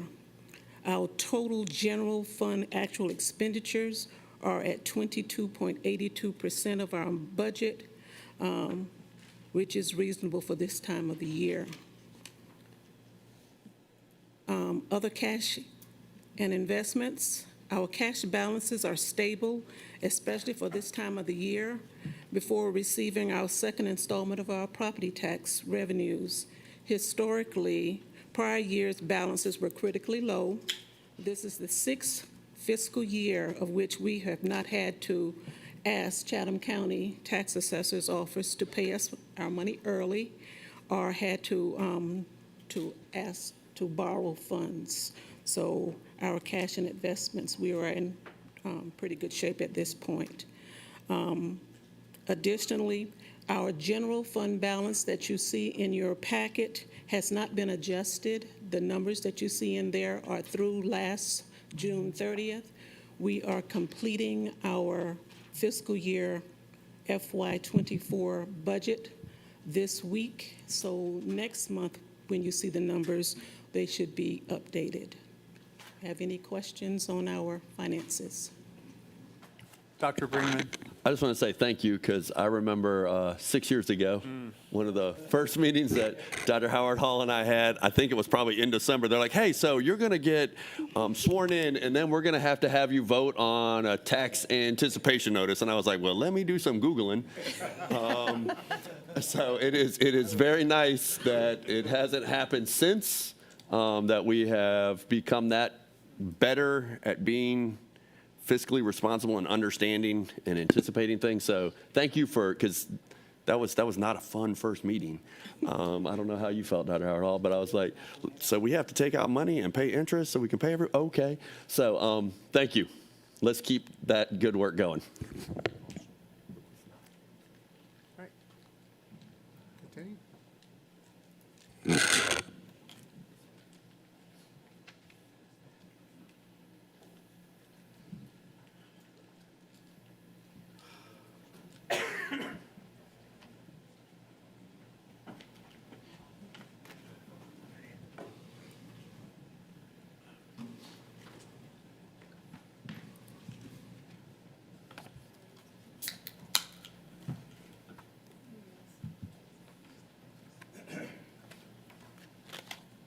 Good afternoon. The first thing we're going to take a look at is the E3 capital plan. You've seen this a number of times now, and we've gone through this in detail previously, so I won't necessarily. However, just to remind everyone that everything in green is cost and everything in blue is proceeds. So we have on the bottom line there, at the right-hand side, you see the zero. That says that all of our anticipated and actual costs equal all of our anticipated and actual proceeds for E3. So this report tells you that E3 is on budget. Similarly, with E4, of course, we're into the year 2024, halfway through. You see the projections that we have in cost for the remaining projects in E4 and also our proceeds. Again, we're balancing it off, so E4 is on budget.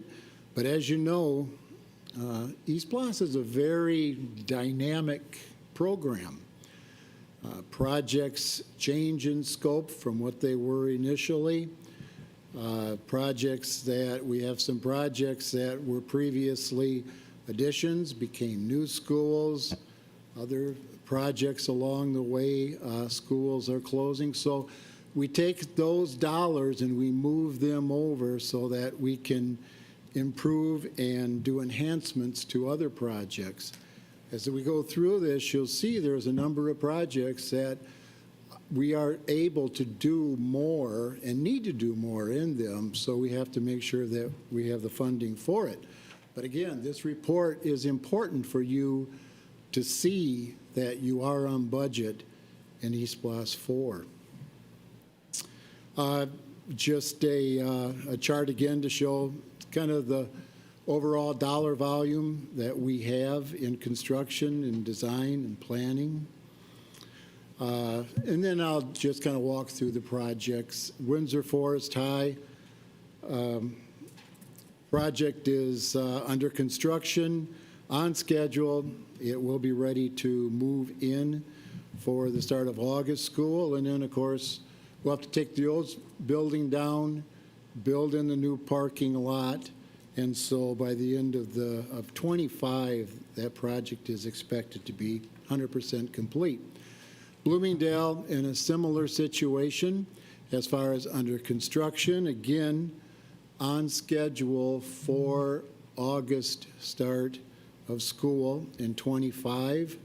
As you know, the students and staff are over at New Hampstead K-8, so we're going to start making the plans for how we're going to transition and bring them back to the new school as we get into the new year. Over at DEH, we're busy with the athletic fields and the field house. The fields themselves are finishing up. Sod is getting put in there, and they'll be ready for baseball in the start of January.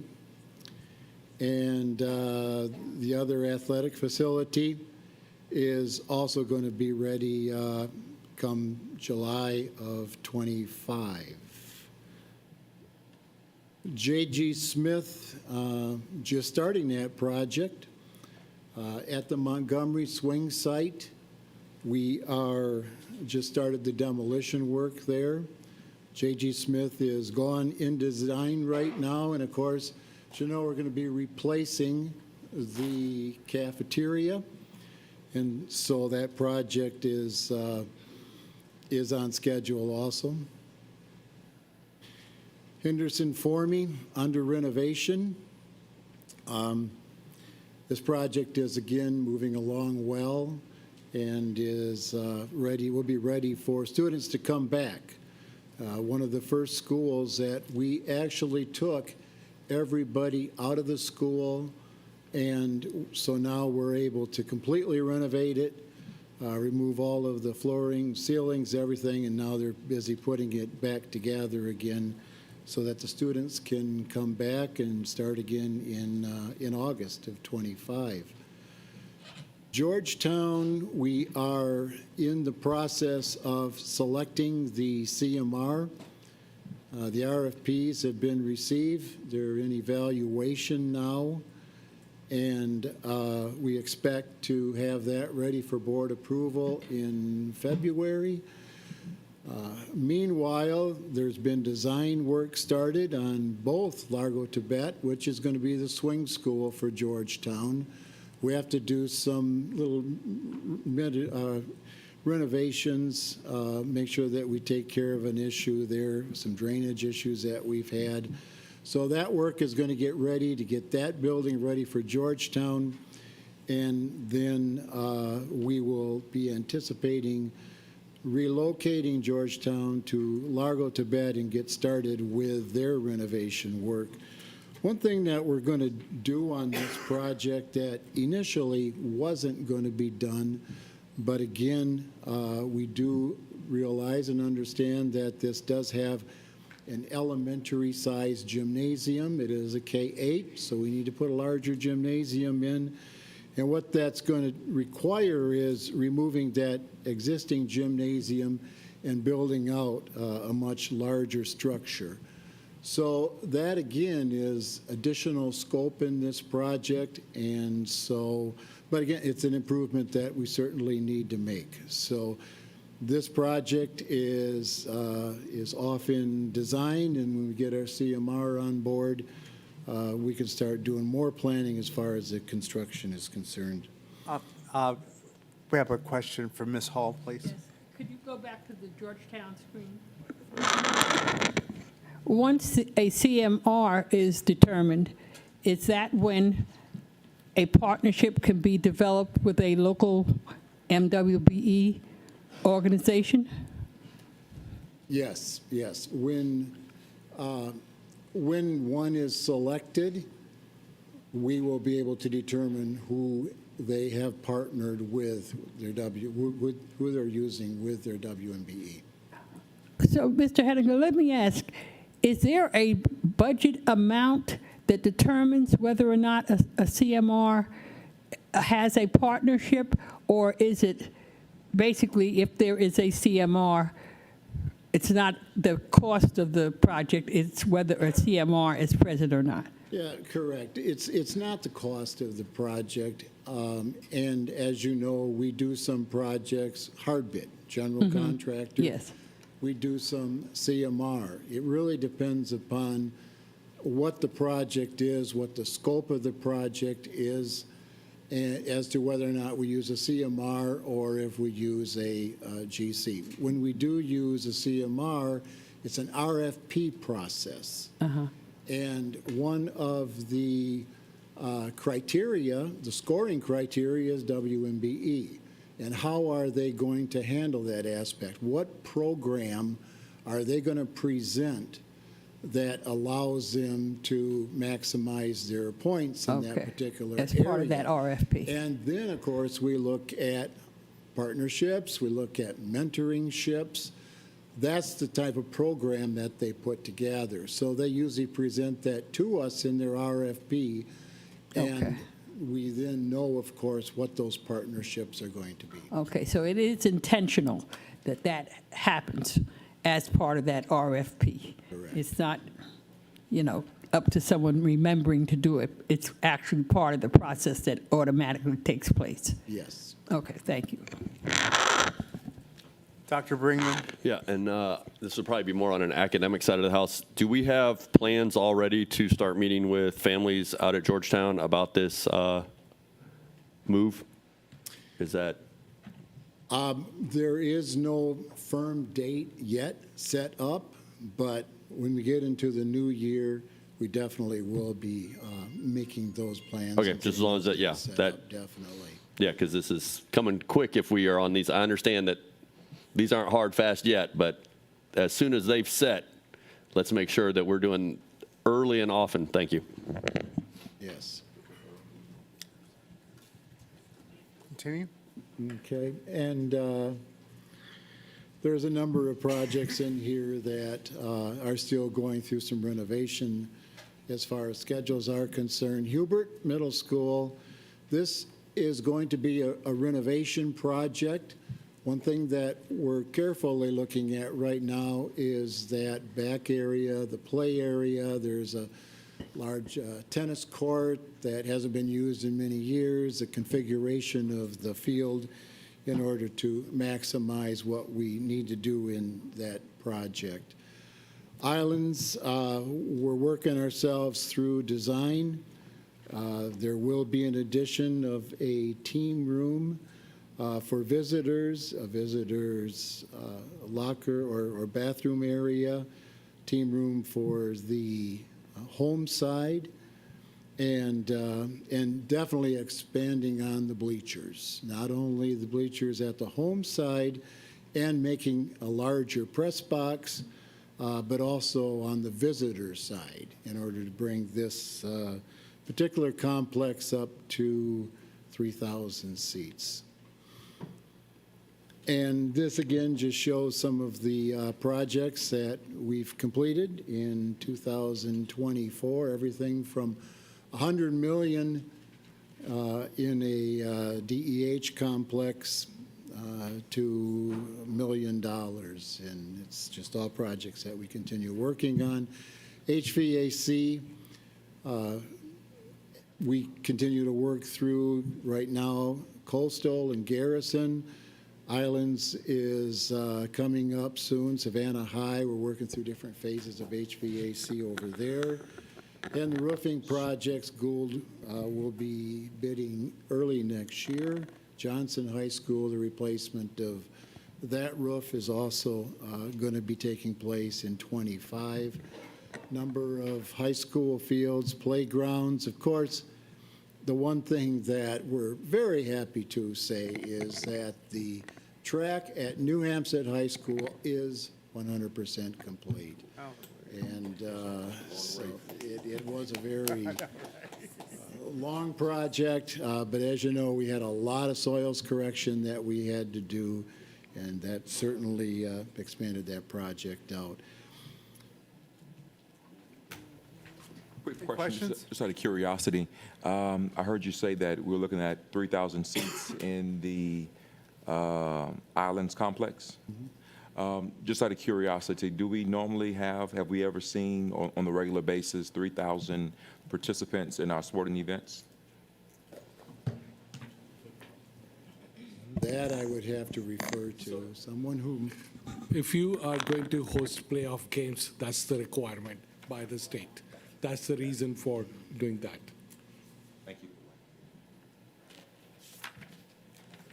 Anyone else? Okay. No questions. Okay, thank you. Move on.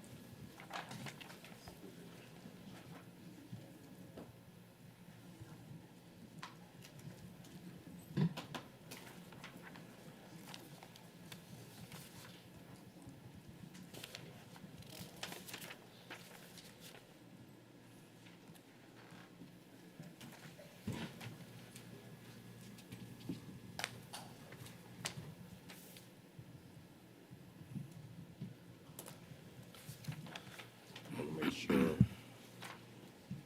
give the correct agenda item. You're on 9.03 Metal detectors? Yep. That's what I'm about to read. I just wanted to make sure.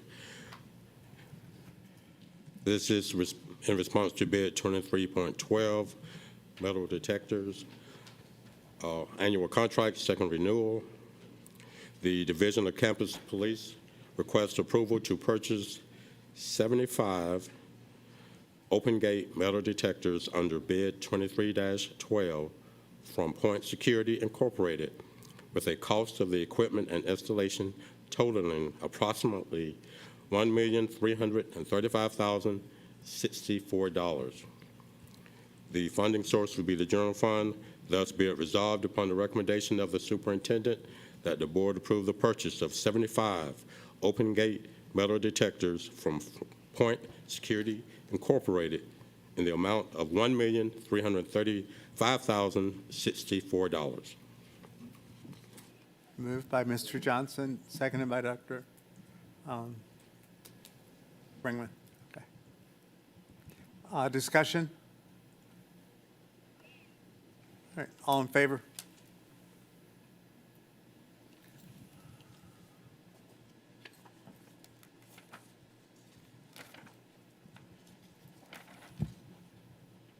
Item 9.04, School Security Equipment, Fund 100. On September the 4th, 2024, the board approved a budget amendment for a $2,780,316 safety grant from the Georgia Department of Education. The grant enabled the district to create 27 new school safety officer positions and reallocate budgeted funds for existing SSO positions to the grant, thereby freeing up $1.5 million in the current budget. The campus police department has proposed utilizing these available funds to purchase additional weapons detectors for all schools and to support security at special events. To facilitate this initiative, the Chief Financial Officer requests approval of a budget transfer in the amount of $1.5 million. As summarized below in the chart, thus be it resolved upon the recommendation of the superintendent that the board approve the FY25 budgeted transfer of $1.5 million as shown in the above table to align the local budget. Moved by Mr. Johnson, seconded by Dr. Brinkman. Discussion.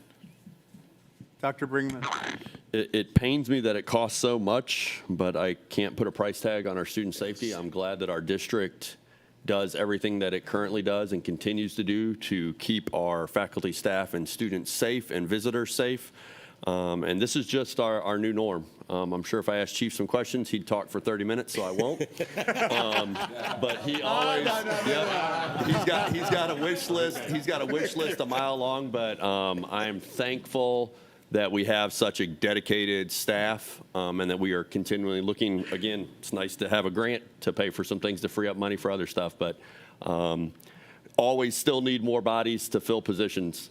So thank you again. Yes, Mr. Johnson.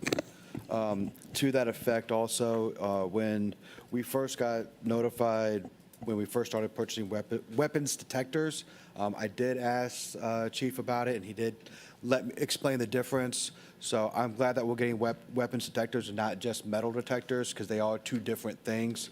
So I would like to, and I also am very thankful that we got this grant so we can free up money, so we can protect not only our students and staff, but also visitors to special events that we have, like the football games where we're building with these complexes, and the basketball games, and the baseball games, and the cross country, just anything and everything that we do as a district. This is just one more level of protection that we're doing, not just for our students and staff, but for the community as a whole.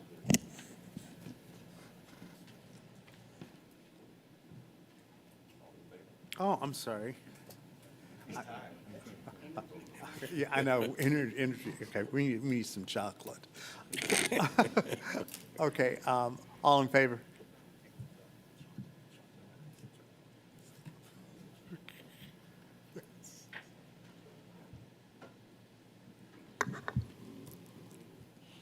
The next item is 9.05, the awarding of bid 25-14, small construction services for projects under $100,000.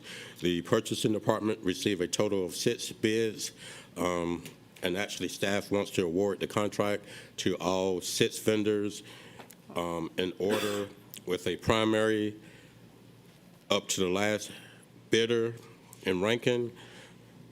The primary goes to SDG Construction Services, United Ground Maintenance Services, Boo Mondu Builder Club, LLC, Baker Roofing, LLC, CNB Construction, LLC, and Southern Atlantic Mechanical. The funding source would be used from Fund 308. Thus be it resolved upon the recommendation of the superintendent that the board approve the award of bid 25-14, small construction services for projects under $100,000 annual contract to SDG Construction, United Grounds Maintenance Services Incorporated, Boo Mondu Service Builders Club, LLC, Baker Roofing, LLC, CNB Construction, LLC, at an estimated cost of $1 million. So moved. Okay, moved by Mr. Smith, seconded by Mr. Johnson. Ms. Hall? Again, I'm asking purchasing to let us know where these businesses are located. Yes, ma'am. If staff would do that, that helps us in our promotion of our use of local businesses.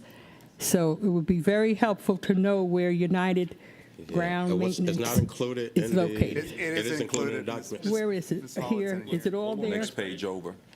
Next page over. Okay, Raleigh, okay. You good? Again, I'm going to say that we need staff to support us in what we're trying to maximize. Yes, ma'am. Indeed.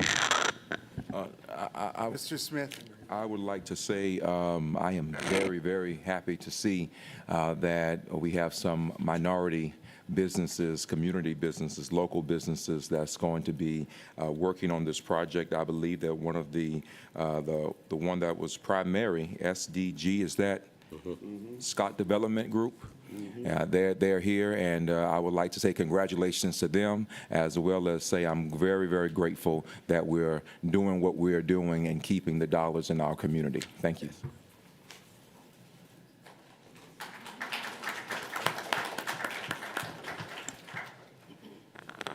The next item, 9.06.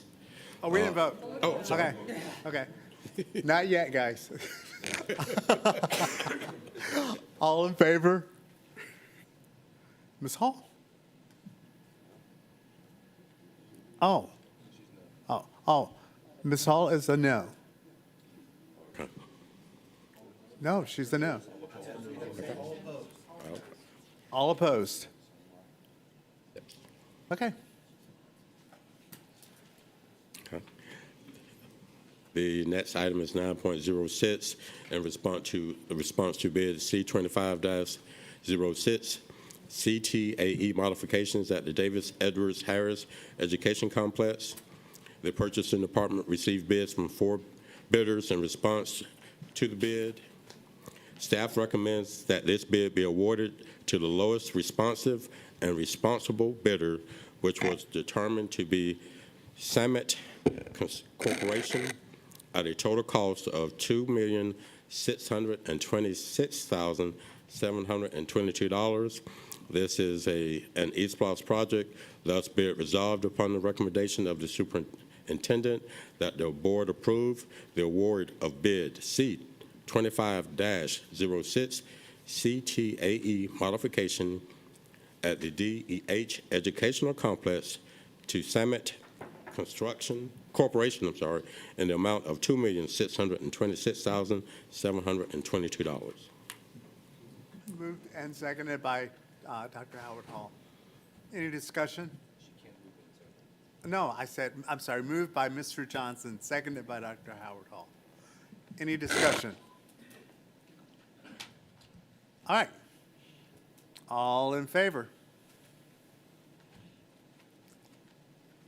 Wonderful. Thank you.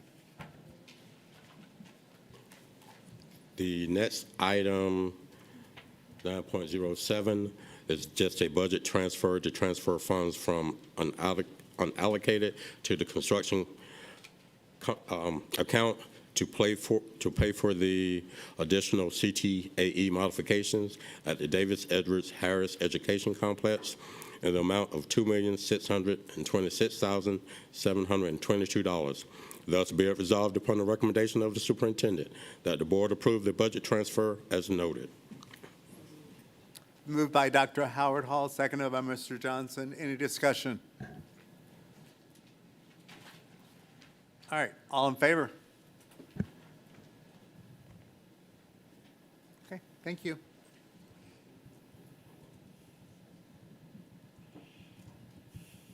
Item 9.08 is a contract extension for the multimedia classroom presentation systems. The Division of Office of Technology and Business Systems and Operations Capital Projects staff are requesting an increase of $2,150,000 to the previously board-approved amount of $12,300,000 to cover additional purchases and services. Thus, be it resolved upon the recommendation of the superintendent that the board approve the contract extension of RFP 21-28 Multimedia Classroom Presentation Systems annual contract to the firm of Net Planner Systems Incorporated at an estimated increased cost of $2,150,000. Moved by Mr. Johnson, seconded by Mr. Smith. Discussion. All in favor? Okay, thank you.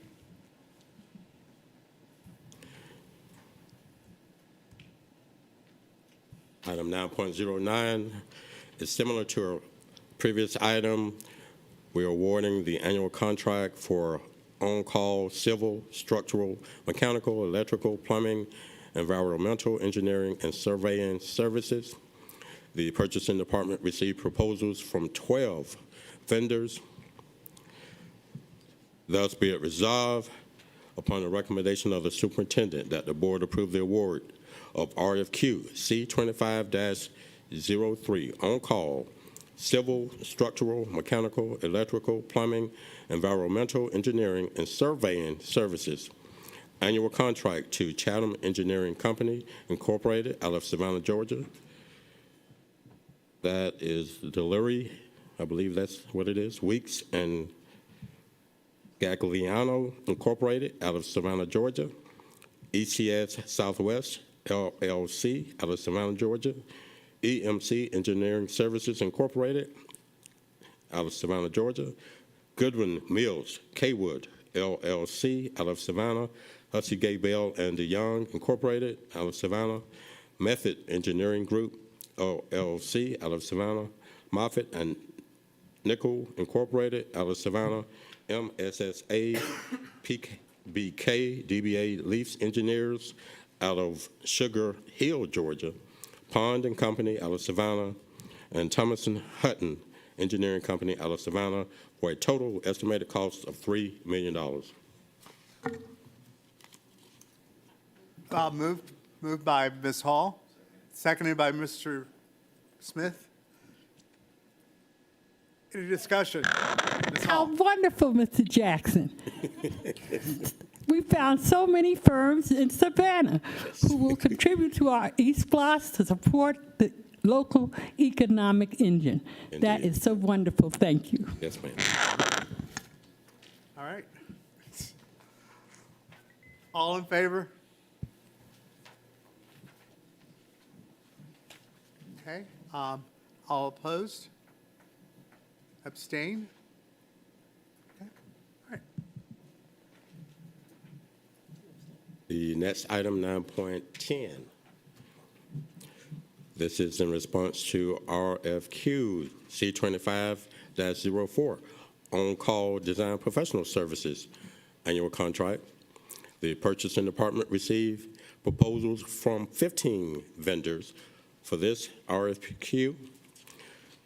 Thus, be it resolved upon the recommendation of the superintendent that the board approve the award of RFQ C25-04 on-call design professional services annual contract to Bernard Architects out of Savannah, Mandrella Architect PC out of Savannah, Croft and Associates Incorporated out of Savannah, Goodwin Mills Kaywood LLC out of Savannah, Greenline Architecture Incorporated out of Savannah, Hussey Gay and Bell, DeYoung International out of Savannah, LS3P Associates Ltd. out of Savannah, Pond and Company out of Savannah, Raymond Engineering out of Savannah, and SSOE Incorporated, also out of Savannah, for a total estimated cost of $20 million. Is there a motion? Motion by Dr. Howard Hall. Second by Dr. Hoskins Brown. Any discussion? I do have one question, Mr. Jackson. When you're reading those, and maybe I missed it, I'm not sure, we go by what is printed in the resolution, correct? Because I thought there were a couple firms that may have been skipped inadvertently, but we go by what's posted. Yes, ma'am. And in the resolution. Correct. Okay. All right. Any other discussion? All in favor? All opposed? Abstentions? Motion carries.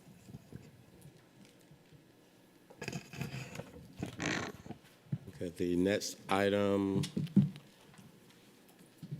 9.11, Sourcewell Cooperative Contract for Fleet Management Equipment and Software, Sonova Solutions. On November the 4th, 2020, the board approved an agreement with Sonovia Solutions LLC, a subsidiary of CalAmp, via the Sourcewell Cooperative Contract. The initial contract was a 2-year period.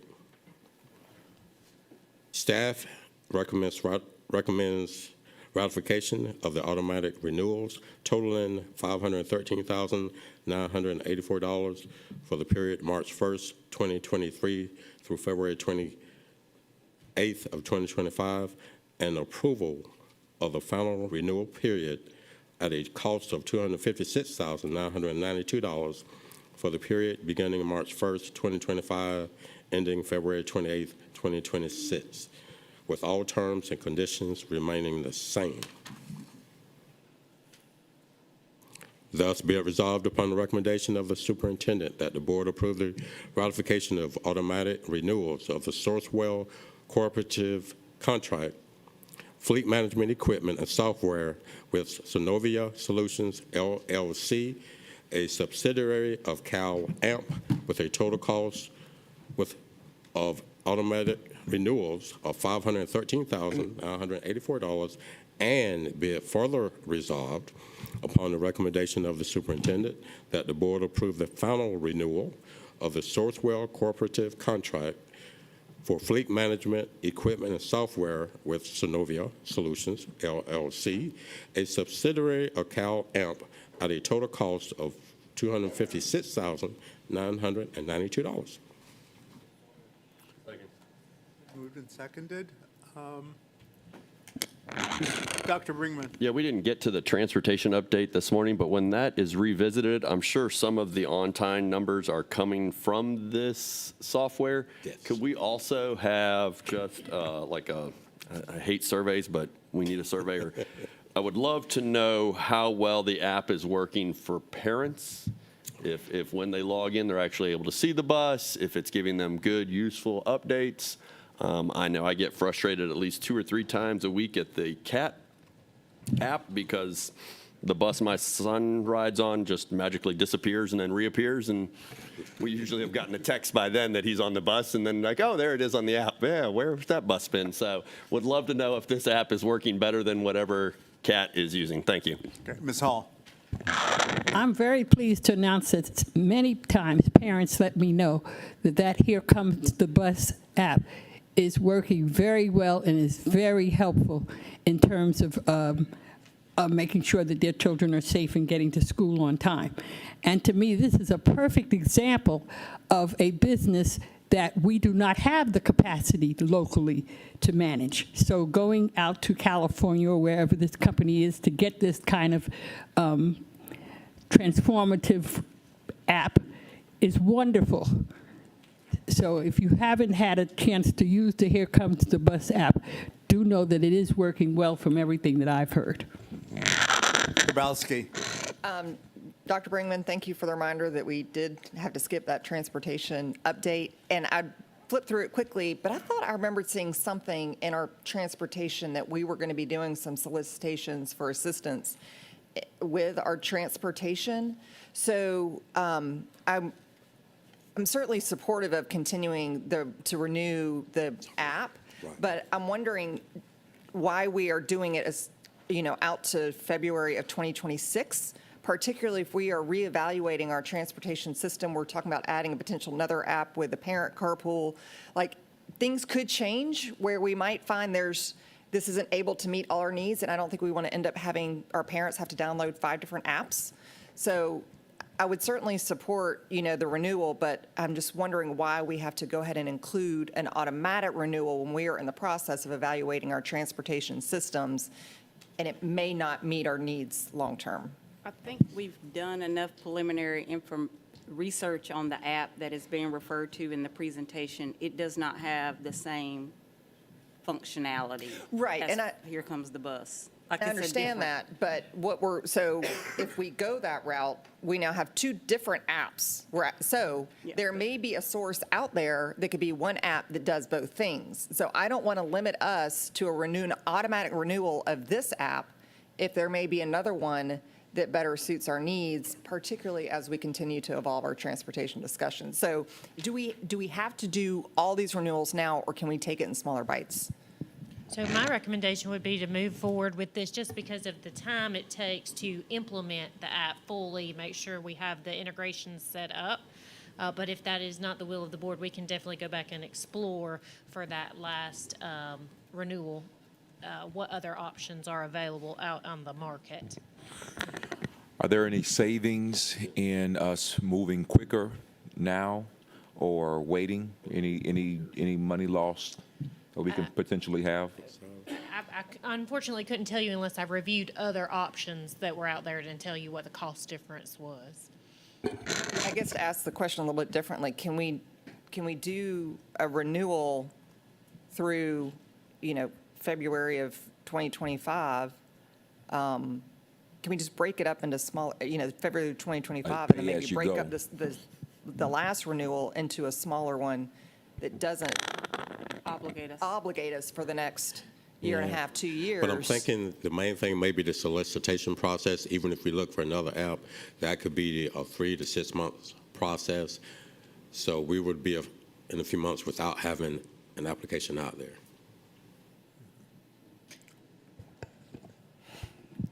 I mean, I'll support it, but I just, I don't like the idea of us getting locked into something that may not be best suiting our needs. Is there any language in the contract, I'm asking, that would allow us to get out of the lease earlier? Or not the lease, the contract? We can check. I'm quite sure there is, Normally, but we we can check. build something Yes. into contracts that allow us to, with adequate communication, we can exit.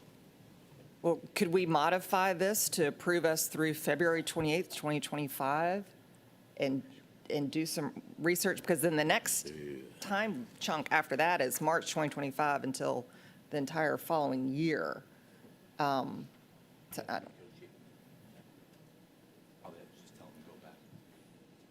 Yeah, I think we'll have to go back and negotiate with Yeah. the. Okay. As All I right, mentioned, we'll I'm just carry learning on. about the solicitation process itself. That would take a few months to narrow down vendors, do some maybe site visits, get vendors to come in.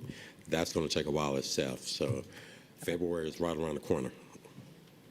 Right, February 2025 is, but February 2026, a little further out. That's okay. You get my point. Yes. Anyone else? All right. All in favor? All right. Here we go.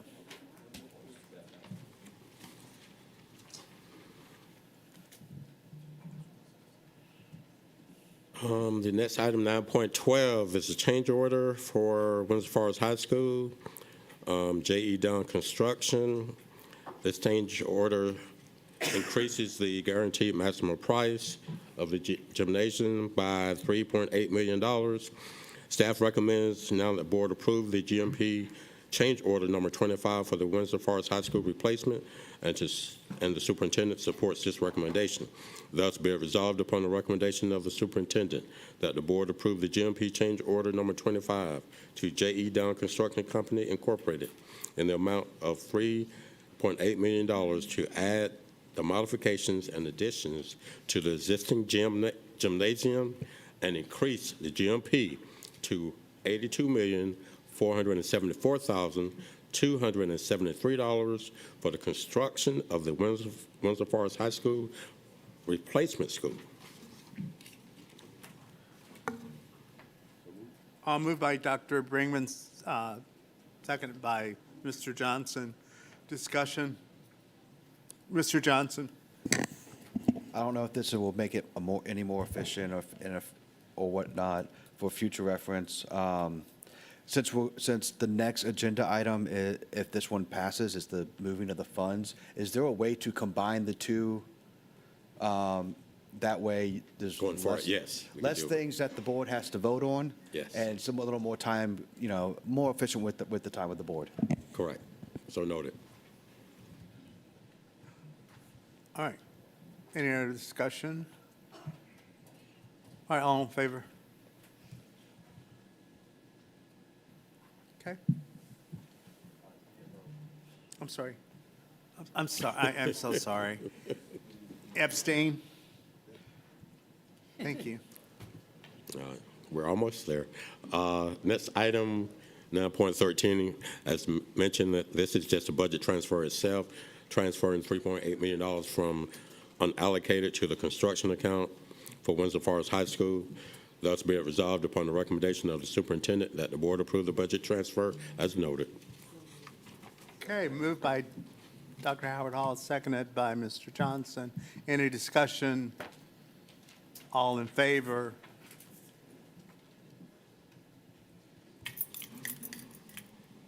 Okay, abstain? There you go. All right, so President Moss, if it is the will of the board, we will go back to the presentation and complete that from earlier today.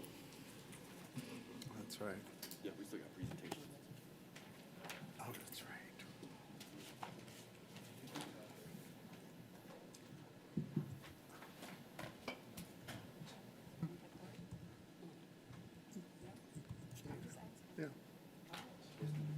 Yeah. Continue. What now? What? We can, okay, we're going to take a 5-minute break. Sorry. Here you go. Guys, you have 5 minutes. I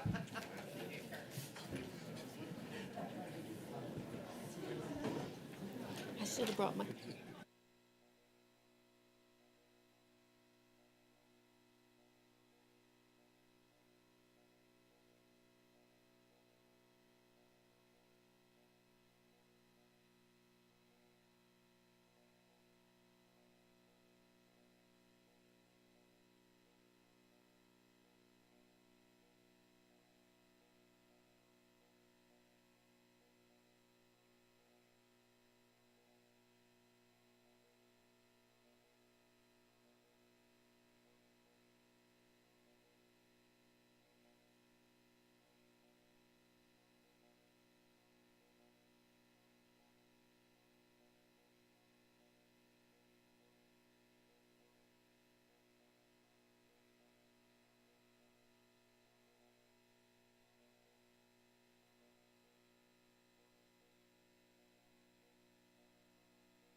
Ms. Davidson, before you start, we do have someone that had signed up to speak on this agenda item.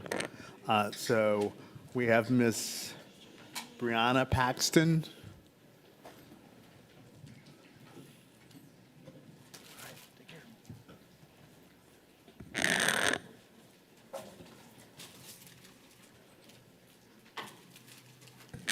Ms. Paxton, you have 3 minutes. Thank you. Thank you. Good afternoon.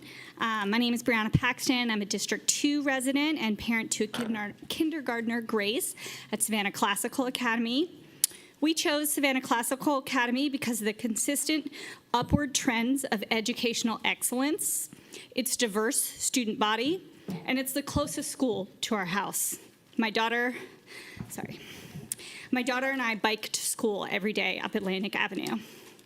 I strongly urge you to approve the superintendent's recommendation for $4.2 million to necessary repairs to Savannah Classical Academy.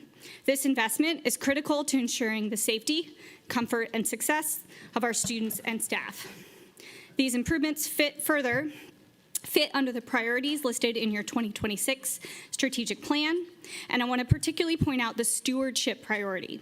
This building, the historic location of St. Pius Catholic School for African Americans, educated the likes of Floyd Adams Jr. and Clarence Thomas. And from my understanding, it then closed in 1969 due to the chaotic nature of desegregation of our education system. To me, Savannah is a city that hasn't fully recovered from white flight, but Savannah Classical is actually providing a successful, diverse environment in a historic location where we can tell that story. I urge you to maintain and improve this location and the continued excellence of the Academy. Thank you. Thank you very much. Thank you, Ms. Davidson. You are welcome.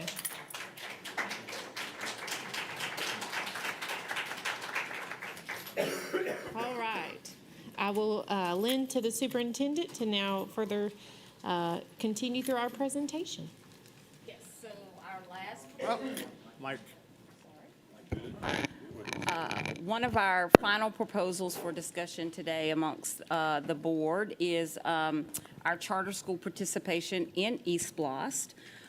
We have invited our charter schools to participate by submitting proposals for their needs within their schools that may be covered in the East Blast referendum.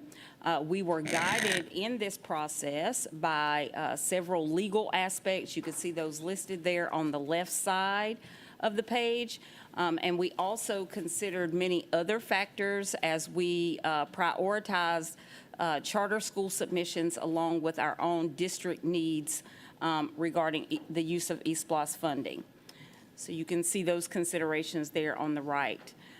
You will see in front of you over the next series of slides each charter school that participated in the proposal submission and their specific proposals and the dollar amounts that align to those. The ones in green are the ones that I am recommending to the board based on both legal guidance and based on the other criteria that was shared earlier. The green items are the ones that come to a total of $7.5 million, and those are the specific aspects that I am advancing to the board for consideration. So I will pause there for discussion. Discussion? Anyone? Okay. And I will pitch it back over to Ms. Davidson to complete this presentation. All right, thank you. So we have previously highlighted the safety, security, and technology proposals. So if there is no questions, I'll proceed on through those. As our other facility actions, we have highlighted there is going to be a potential sale of property. This building, and other facilities that are in or sites owned within the district.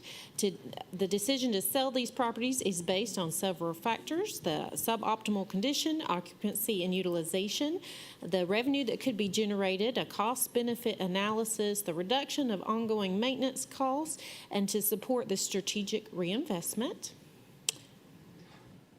Any discussion needed there? All right, I'm going to continue. So our criteria for prioritization of the projects and funding strategy, as Dr. Watts highlighted earlier, we utilize data. So our facility condition, the utilization, enrollment, also other factors like the budget and the availability of funds. Other facility considerations, facility preferences versus necessities, stakeholder engagement, and academic programming all went into our consideration matrix. As a quick reminder, our initial project list exceeded our funding estimate. So our initial project list almost got to $1 billion. So after review, we were able to bring that down to what is now a balanced project list. Our ESPLOS 5 revenue projections, we do project that we are going to bring in $705 million, and that is what the project listing you will see includes, as well as funding from fund balance. So we have included a fund balance analysis. I will lend to Mr. Jackson to quickly go over these items. As we look at the fund balance projections for FY25 as we get into the year, we're projecting to end up with a fund balance of about $235 million after the auditors have finished their statements for FY24. Currently, we have assigned or designated fund balance of 9.5 for textbooks, some previous board approved items from FY24, some outstanding purchase orders and budget transfers that have not been completed yet. We adopted the budget to use $8.2 million of fund balance in FY25, and there, on today's agenda, there's an assignment of $1.6 million.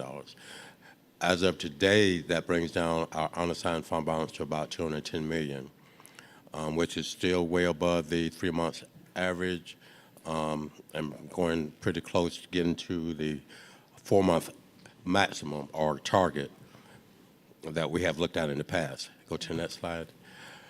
The proposal is to take $60 million out of to assign fund balance of $60 million that we will have currently or have after the FY24 audit, which will bring our available unassigned fund balance down to $150 million. But keep in mind, this is not like your typical transfer we would do with fund balance where we would take it out of the general fund and put it in the capital projects. That $60 million will stay in the general fund until we have a need for it in the future. So it may be 4 or 5 years from now.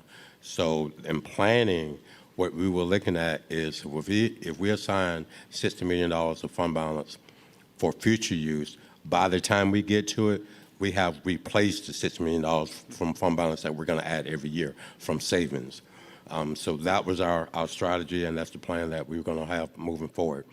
But in doing that, that puts us a little below of the target of our 3 months target by $4.8 million. But based upon the actual operations and expenditures to date, you see up top, we budgeted to use $8.2 million from fund balance. We really don't see that happening. We really don't see where we're going to have to use $8.2 million of the current fund balance for FY25. We think at this point we're coming along pretty good. And so we're probably in the positive and not in the red of using the 8.2. So that puts us in a better situation to meeting that 3 months target. Any questions? Ms. Hall.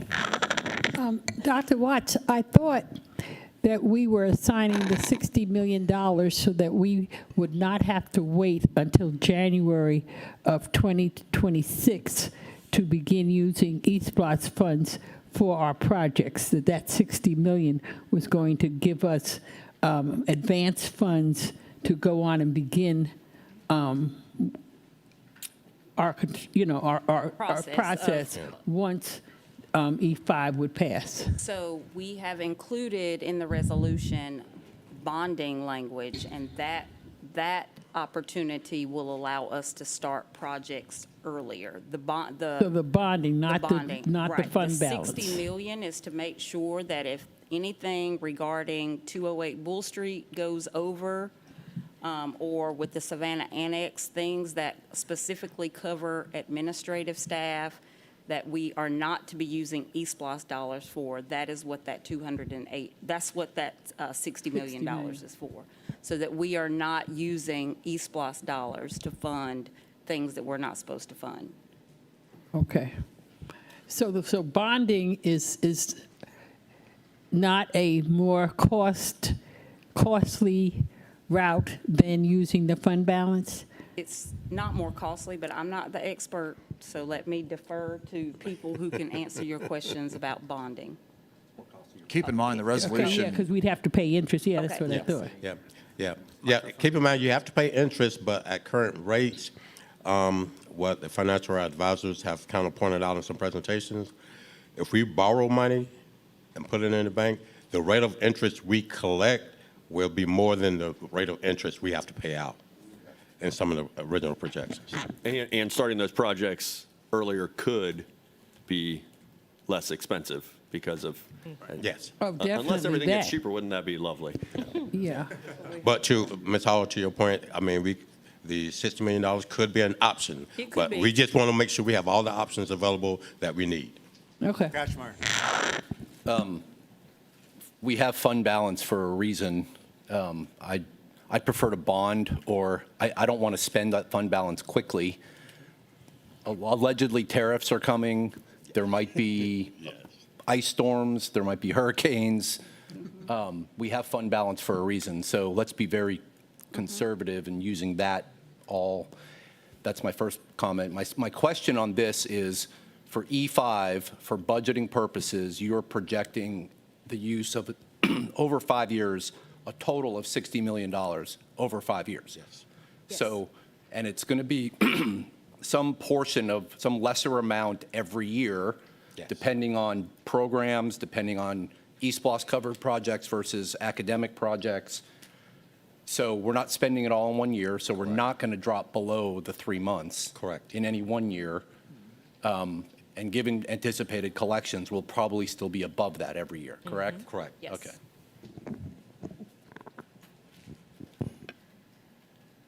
Yes, Dr. Hoskins Brown. Thank you. I appreciate the presentation, and I don't have to restate what my concerns have been about the use of fund balance.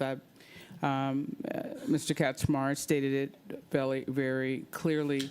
My question is that when we first started talking about the long-range facilities plan, I asked, and we were talking about using fund balance for it, I asked, okay, what are we going to be, what are all the things that we're going to be using fund balance for? And so we've dipped in it twice today.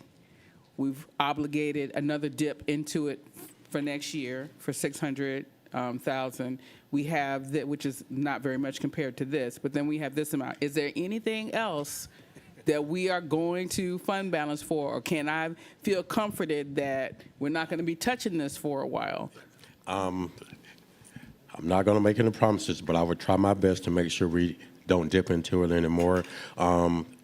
At the end of December, which is kind of the first half of the year, we're going to really start looking at operations. So some of the other, if there's some big ticket items, we're going to look at savings from operations and not use fund balance going forward to help that kind of Okay. And one answers of your my question. personal, professional goals this year is to not have to leverage fund balance to balance the budget. So there's another body of work that is happening to also be more efficient in the use of our general funds. I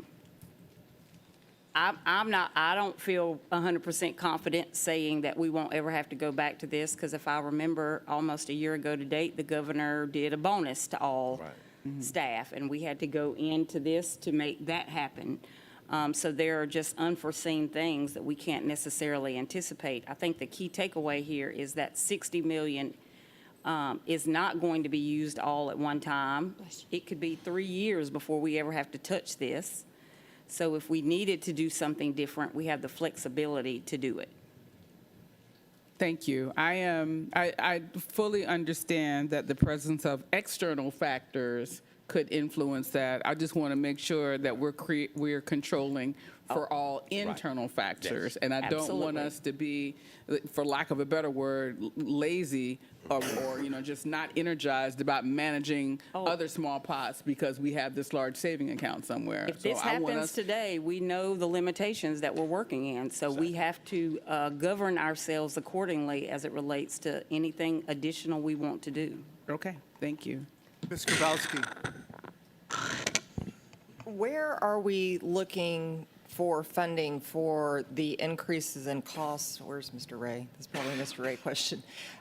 For the healthcare is going to be ratcheting up, because that's going to be a significant expense. Is that anticipated to come from fund balance? I am going to try my best to balance our budget without having to go into the fund balance. Including those increased costs? Absolutely. Okay.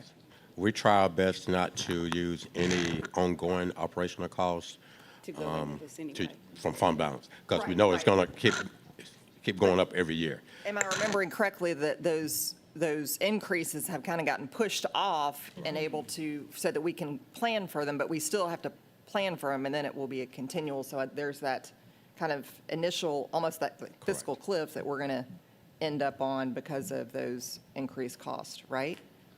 From the state? And that's part of the juggle with the millage rate and state revenue. So we're just going to have to kind of wait and see what happens on the state, see how much they're going to fund.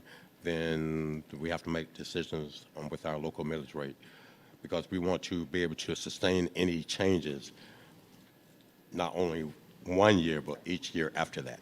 But I want to make sure I understand your question. You're asking about a cliff. Well, To me, that infers that a decision has already been made that is now at some point going to.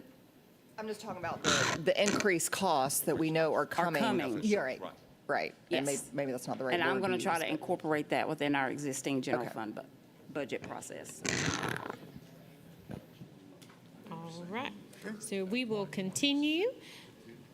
Next will be timeline and next steps. So we are nearing the end. So assuming that everything is passed today, we will move forward with public announcement and an awareness launch. So our plan is January 6th through January 15th. We will work with our potential partners like the chamber and city representatives to help organize an official announcement and get that message out. And then January 21st through February 15th would be continued engagement and additional awareness events in our schools and our partner locations. So hosting events in schools, city halls, community centers, and other municipality and chamber partners. And then February 1st through February 20th would be partnership and community mobilization opportunities. This is where we want to work closely with our cities. We have many different cities within our county, and so we want to engage the city and civic groups to encourage participation from our local businesses and our neighborhood associations. And then February 21st through March 10th is going to be our final awareness push. In anticipation of that March 18th voting date, we would distribute information, updates, and voting reminders across the city and the district. So now, if it is approved, I will move forward with the resolution. Yes, hang on. Ms. Hall. I don't hear any mention of television, podcasts, anything that's going to be recurring as opposed to events that are in person. That is a great question. So we can market our great programs and what's going on at the school, but we would lend to our partners to market those television events. They have to spend the money. As a district, we are prohibited from spending those funds. So we could make a request to our partners and highlight the benefit of television or podcast opportunities. So that would fit into the partnership and community group mobilization time frame? You're talking February 1st to the 20th, before that could get started? I think we've started and having conversations about a particular partner that could help us go through this process, but to be clear, we can't market. No. I understand. We can't. We can't do any of those things, so those things aren't highlighted on this slide. We I are see. staying within the confines of what What we we can do. Okay, But I think they're inferred and embedded within there. all right. Continue. All right, so I will move forward with the resolution. So this is on strategic priority 4, efficient, effective, and equitable resource stewardship. Administration presents a board resolution for the continuation of the education special purpose local option sales tax. This will be the 5th time a resolution has been presented for the consideration and would provide for the continuation of the existing 1% or 1 cent sales tax for East Boss 5. This resolution provides that Chatham County Board of Education impose, levy, and collect sales and use tax for educational purposes within the Chatham County School District, conditioned upon approval by the majority of the qualified voters residing in Chatham County and voting in the election thereon to be held on March 18, 2025. The East Bloss 5 resolution has been developed with the guidance from the board attorney and has been legally reviewed and is enclosed in your packets. Thus, be it resolved upon the recommendation of the superintendent and the board approve the enclosed East Bloss 5 resolution. It's been moved and seconded. Discussion. Dr. Bringman. As I stated in the informal, I'll restate to some degree. This has been a lot of work with board members, with the superintendent, with district members. We have tried to reach out through the superintendent to create stronger relationships across our district. And we are showing a good forth effort to include all areas of our county. I think that the presentations this morning and just finished up really shows and proves that. I believe the last 4 East Bloss did that as well. I was thinking during executive for a little bit about what schools were like in Chatham County when I was in school, the 80s and the 90s, and trying to remember, was anything built new? And I don't think anything was built new. The late 90s, yes. Actually, I had to have a presentation and speaking for one of our former principals. 1970 was Largo Tibet Elementary, and then the next school was East Broad, which was 1989. Okay. So 19 years. Yeah, so every school I attended, Butler, Gould, Bartlett, now STEM, and Beach, many of those have been rebuilt, and all of them have been renovated at least once, if not 2 or 3 times. So I'm proud to sit here as a board member being able to support a resolution that makes schools better for our students. I can't remember going into any of my buildings and being excited about the building that I was in. Truly, I really can't, because they were older buildings. Was I excited about some of the classes I took? Yes. Was I not excited about some of them? Just like y'all, probably. Yes. But there is something to be said for when you walk into a new building as a student and the pride that it grows. I'm proud of what Beach High looks like now. Mm-hmm. You know, it brings me a sense of pride, and I'm glad that board members before me did a great job at making that happen. I'm super excited that my name is on the same wall as my daughter's name at Jenkins High School as being part of the board that finished that. I didn't promise it, I helped finish it, get it to the finish line. So as I stated earlier, not everything in here is perfect and not the way that if I got to wave my magic wand it would be, but I know it will work for our community. So I will fully support the superintendent's recommendation. Ms. Hall? I just very quickly want to say that what our efforts mean it's more than just these buildings. It's our commitment to public education. And I think that's something that's sorely needed across our country now, to know that we have districts and board members who are very interested in keeping our public education as excellent as it can be it through buildings, programs, technology, but just that we have great spirit and great vision for public education in this country going forward, even though it may come under future attack. Mr. Johnson. Well, let's see. The first time I talked about East Bluffs, we got New Hampstead K-8 on the East Bluffs referendum. That was what, E3? And now we're here at E5. And like Dr. Brinkman said, it's not, if my magic wand was to go, it doesn't have everything on it that I want. However, it has the most we can get for all of our kids, whether they are out on the islands, all the way to West Chatham County to almost to the border, and everywhere in between. That's from traditional public schools to our public charter schools. And from the little babies to the 18-year-olds about to graduate high school. So, yes, it's a lot. It's a lot of money, but I fully 100% support the recommendation from the superintendent. I am very glad to see that after, as most of y'all can attend to, every single month for the past 8.5 years, I've been up here trying to get a high school out in Pooler, and we finally have one in East Bluffs. So it might be my last vote, but it's going to be my most proudest vote.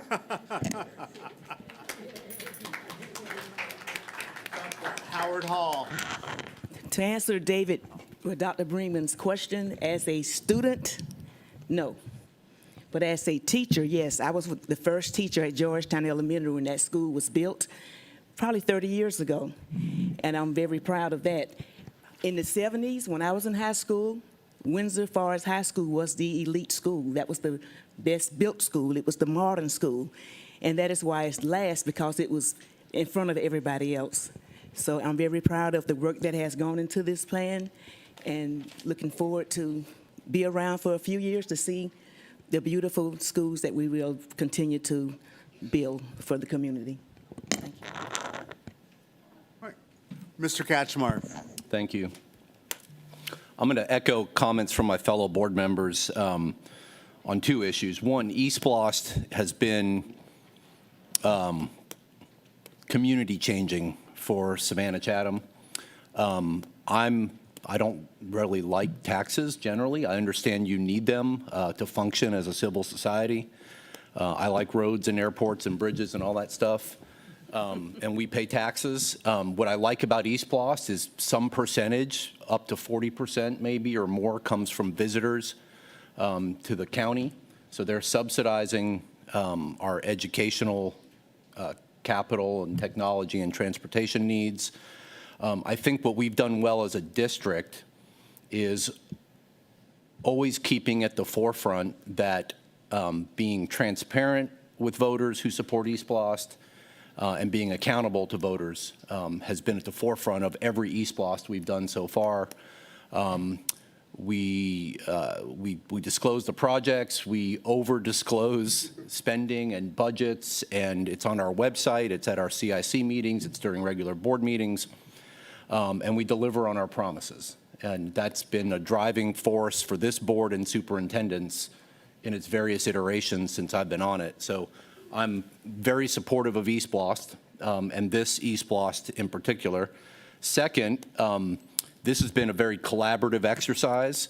We've learned a lot of ongoing lessons since East Bluffs 1. I came into this board or onto this board at the end of East Bluffs 1, when we were starting to put together East Bluffs 2, and frankly, we were getting more sophisticated as a district about how to manage construction, how to manage maintenance and operations, and we've gone to being very data-driven, doing facilities condition indexes, prioritizing needs versus wants, and in higher priority needs over lower priority needs, et cetera.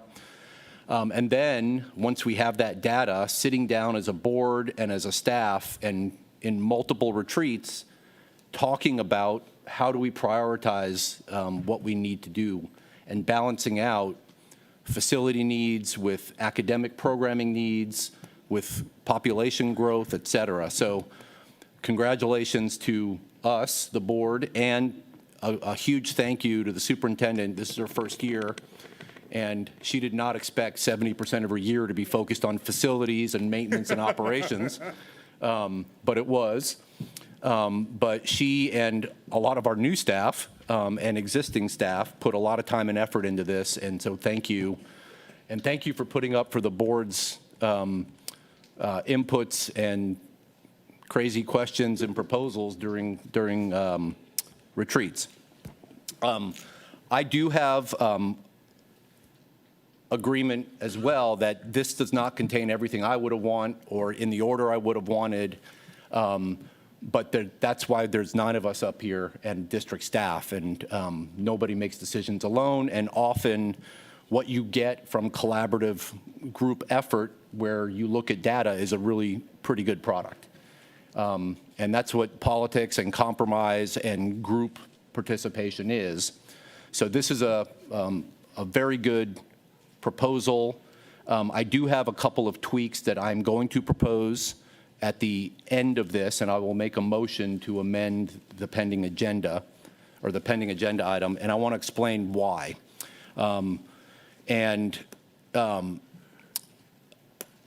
After this, I'm pretty sure what's going to happen. I'm going to be labeled as anti-charter, and I want to explain that I am anything but. From every charter school that's currently in operation in the district, I have supported its initial application to be a charter. For 2 of our current charter schools, I was early on the board, and the recommendation from superintendent and staff was to deny the charter applications. And the board at the time was leaning heavily towards denying it. And I and some others engaged in some heavy lobbying, and ultimately we got those charters approved. The superintendent changed his recommendation, the board changed its vote. There have been several instances over the years where various charters, including several of our existing charter schools, were having significant struggles financially, academically, operationally, and there was a lot of internal staff and board discussion about not renewing the charters, about pulling the charters, and I was a staunch advocate for letting the charters try to figure it out. They had growing pains early on, and I was a vocal advocate for not pulling their contracts, their charter agreements, and for continuing them. We've had new charter proposals come to us, and I have been in the minority in voting to approve them, and the rest of the board did not. I am not anti-charter. I am pro-accountability. I am pro-transparency. So I wanted to put that out there at the beginning because I know what's going to happen later, because it's happened in the past when I've said anything negative about any charter. So, and anybody out there who's watching, who's here today, who's listening, I will sit down with you and have a cup of coffee and talk this through. My cell number's on the district website. My email's on the website. Contact me. I'm happy to have a conversation. So that said, we have historically been told through EastBLOS that we cannot, as a public entity, spend taxpayer funds on privately owned property, okay?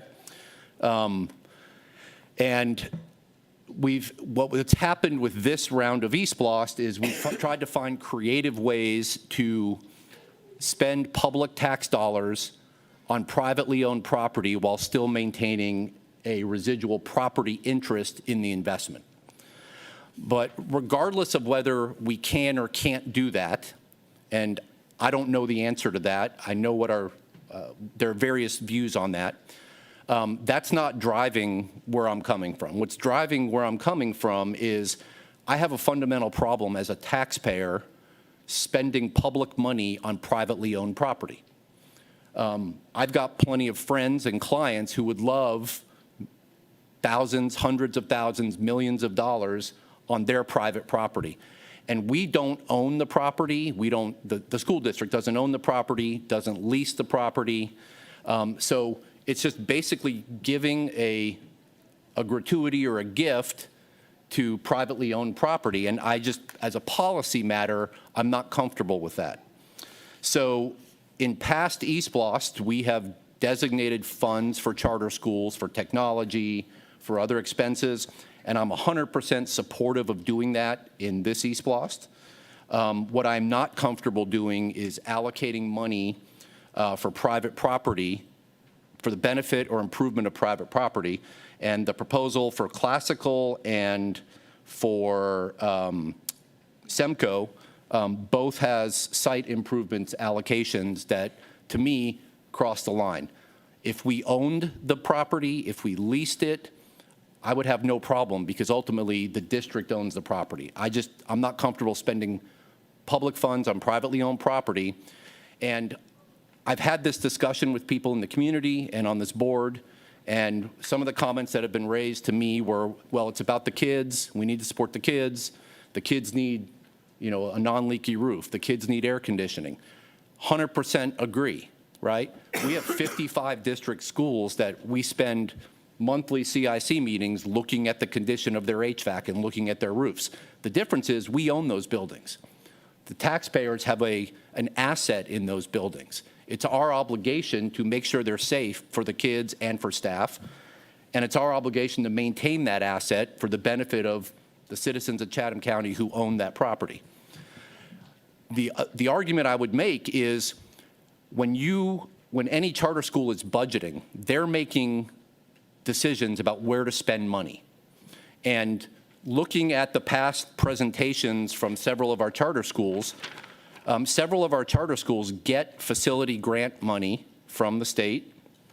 And in looking at their presentations to us, Classical has never said to us I looked at the last 3 presentations where what was raised were, here are our challenges, here are our concerns. The challenges raised in the last 3 years of presentations were absenteeism and learning loss. There was nothing about the facility there. In 2020, there was a presentation about, it had the history of Classical's building.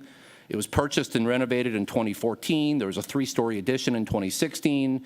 The gym was renovated in 2018. The kitchen was built out in 2020. And then a listing of the planned facility upgrades were a playground renovation, lower school restroom renovation, and student services renovation. Nowhere on that list was, hey, we need to fix our roof and our HVAC. But now the request is, hey, fix our roof and our HVAC. When a charter school is making budget allocations, just like us, when we allocate money for schools, we have a certain amount apportioned for maintenance and operations that we have to apply. And so we could spend more money on higher administrator salaries, on lower class sizes by hiring more teachers, on more counselors, on more nurses, and that's all things we want to do. But we have larger class sizes and maybe a lesser administrator than we need. And our salaries are not in the top 10% like I'd always like them to be. They're a little lower because we also have to spend money on transportation, on technology, on maintenance and operations. So these are adult decisions. These are not, we're not impacting kids. We are impacting kids, but it's adult decisions. And the charters in particular have direct control over their budgets. We don't set your budgets. We don't set those. So we set public school budgets. So when there's a maintenance and operation need, a contingency fund should be set aside, or maybe it should be prioritized. But I have a problem saying we're going to spend more money on programming, on labor costs, on whatever we're spending it on, but we want public tax dollars to subsidize our privately owned building. I just have a problem with that. So I'm, again, not anti-charter. There are other ways. We have told charters we can try to work with them.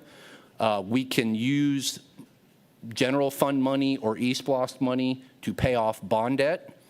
And this issue comes up every time there's a new EastBlost. And what I've said to every charter school is, let's discuss a public-public partnership, a public-private partnership, but whatever you bring to us, My personal view is I don't want to spend public money on privately owned property, but if the district owns it or has a long-term lease, I am happy to spend money on a charter facility, on a charter school. The other issue I've got is the proposal is to spend public tax dollars on Classical, which has the newest building of all of our charters. In the meantime, in the last 5 to 10 years, Susie King Taylor has come to us and said, we're having significant building issues. Our private landlord isn't willing to invest. We need help with a building. We need help with a facility. And this board has said no. Tybee has come to us since its inception and said, we are renting private property. It's got significant issues. It's broken up over multiple geographic regions, and we're probably going to lose the lease in a few years. Please help us with the building. And we have said, no. Tybee came to us and said, okay, if you won't help us with a building, lease us one of your existing facilities that you think is surplus, and maybe put some money into it to renovate it. And we said, no. And if you're going to talk about a want versus a need, Tybee's at an existential threat for its existence because it's not going to have a building when its lease expires, okay? Susie King Taylor has almost gone out of existence because of its building issues. So I have another, in terms of prioritization and policy perspective, I have another issue, another problem saying that Tybee and Susie King Taylor repeatedly, sorry, no, but we're going to fix your roof and HVAC and put money into facilities at Semco and Savannah Classical. And I don't have anything against those schools. I've always been pro-choice. When it comes to schools, I support choice and specialty programs. I've supported charters. I want there to be as many options in Chatham County for families as possible. I want there to be academic rigor and accountability and competition so families have choices. So, but I'm not able to support the sections of this referendum that give money, public money to private property. So, thank you for letting me vent or explain myself. And so I move that the proposed referendum be amended as follows on page 7 of the referendum, which is the first blank page, and it's the actual referendum to go on the ballot. Under the heading which says, paragraph 1, under the heading which says 1% educational sales tax. Line 11, that we strike site improvements. And then line 13, we strike and repairs to roof and HVAC systems. And then on page 8 of the total handout, which is page 2 of the referendum, under section 3E, we strike the second line, Savannah Classical HVAC and roof replacement. And on the third line, we strike site improvements.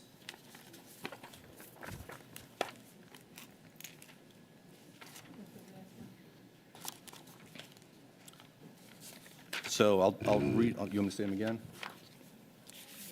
Okay, so again, on page 7, which is the first blank page, and it's the actual referendum, paragraph 1, under the heading 1% educational sales tax, line 11, we strike site improvements.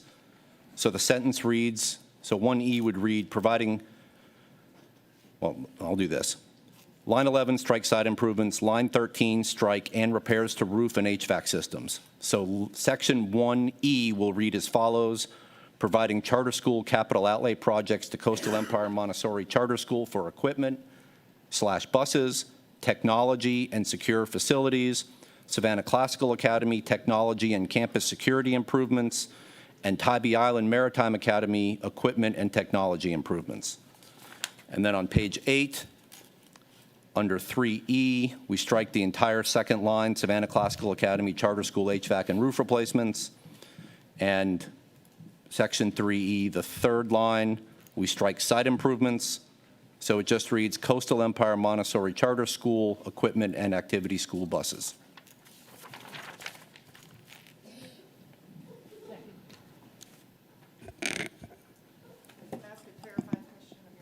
Sure. Would we, oh, never mind, I'm good. So it's been moved by Mr. Kachmar. It's been seconded by Ms. Hall. I have something to say, but I want to listen to everyone first. Ms. Grabowski. I will support this motion. Mr. Kachmar stated it very clearly and eloquently, and I share his view. I think that I would love to continue conversations with each of our charters to see how we can assist. And everyone I've spoken to about this proposal, particularly for charters, I have expressed that to them personally. So I am all about, let's see how we can help and partner. And I do want us to build stronger relationships with our charters. So this is not anything against charters at all. It is about the transparency and the responsibility of how we're using public funds. And so for that reason, I will support the amended resolution. Mr. Smith. Question. Thank you for this review, Mr. Sean. I would like to ask the board as well as Superintendent. Mr. Sean talked detailed about the history of charter schools and their requests and their response, our responses for those requests. My question is, if we were to move forward with the proposal as placed or as printed, will we be carrying out this same practice for the years to come? Does that question make sense? Yes, I think we would approach ongoing ESPLOS referendums under my leadership in the same way that we have this one. We would look at data, we would look at prioritization versus needs and wants.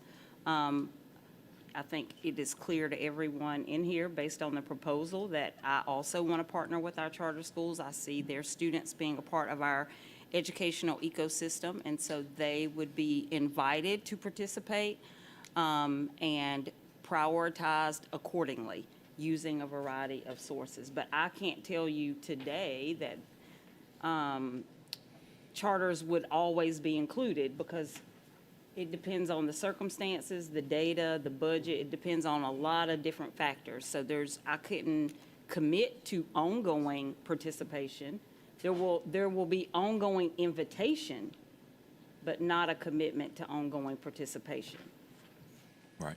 I guess my fear is I don't want to necessarily do for one and not do for all. But Sure.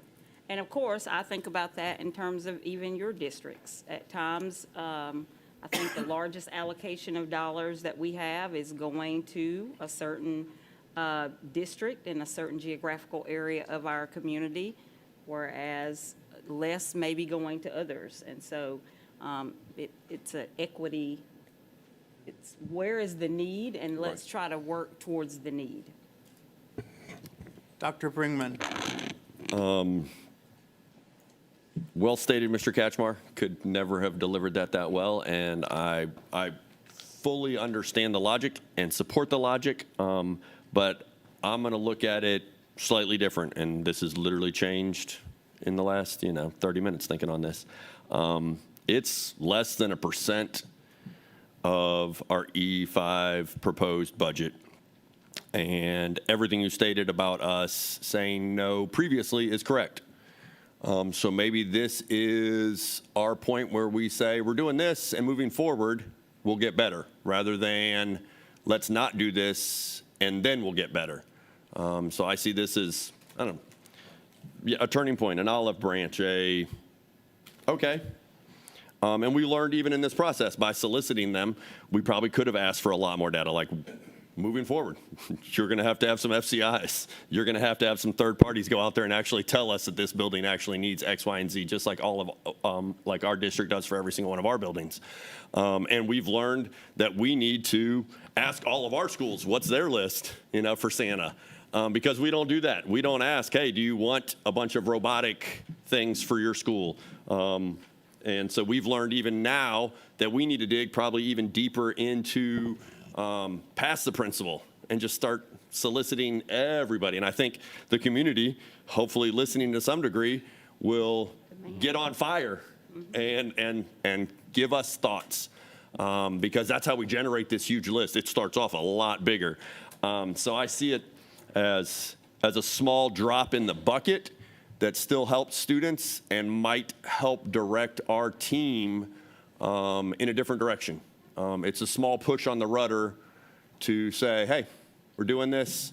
How can we, in future iterations, in E6, do well and do better? So that's where I'm sitting. Mr. Johnson. I understand where Mr. Cashmore is coming from and Ms. Grabowski is coming from. At the same time, I'm still supporting what the superintendent had. I cannot support the amendment to take it out.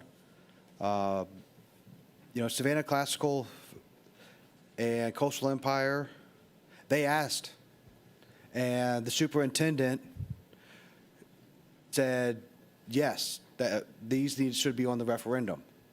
We hired her for that job. We need to support the superintendent with that. I don't always agree with the superintendent. The superintendent doesn't always agree with me. I mean, there's been very few times when when it comes to taxes and this amount of money, where I have agreed with any superintendent I've worked with and their staff and administration. I mean, heck, I've been here for 2 terms and I've only voted in favor of 2 budgets. And these projects, yes, we're only taking out a little bit, but it's really, like Dr. Brinkman said, it's only costing a little bit if you take it in the larger spectrum. And when we have kids going into schools, which we know even in our own schools where the HVACs aren't working, and it's how does it look when we are willing to repair HVAC? Yes, I know it's private property. However, we are working through that, through our legal team, the charter schools legal team, of how to make it work. So that way we are not losing the public money. We are not losing public funds. So we need to make sure that we take care of every single child who is in a public education school, whether it's charter or a traditional one, whether it's choice or not. And I mean, there's some things on these lists where I would not have agreed with. And so I'm glad they weren't on the list, because I want to support this. And in its current state, as the superintendent has it, I support it. Because of that, I'm sorry, Mr. Cashmore, I cannot support your amendment to take it out, because I feel like for those kids in those 2 schools, need to make sure that they have a safe and a comfortable learning environment.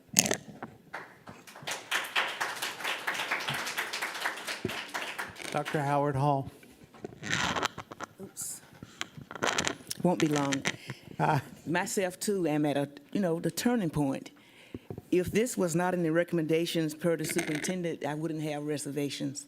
But since it is in the superintendent's recommendation for the resolution, I just, I don't see myself voting against it, because it is part of the resolution and has been included in the budget. I know that I understand fully how everyone thinks, but as everyone knows, nobody thinks the exact same way.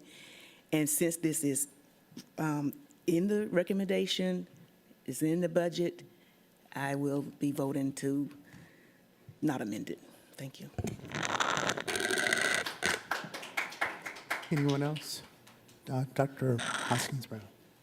Yes, I hear the points of view that have been stated, and what I'm not hearing is that it's not removing the language doesn't remove the possibility of paying for the HVAC and the roof, because there's a $200 million bond opportunity there that $200 million in bonds can be used for anything. And I think what I heard from Mr. Kashmar's statement was there was not that inclusion for the other charter schools to have a specific request. But the line that says, if imposition of the tax is approved by the voters, such vote shall constitute approval of the issuance of general obligation debt of the Chatham County School District in the maximum principal amount of $200 million for the above capital outlay purposes and for the payment of capitalized interest. So am I seeing that incorrectly? I'm going to ask our legal counsel. Doesn't that has not an unobligated, but it has a restricted availability of a $200 million bond? Is that not correct? Am I seeing that wrong?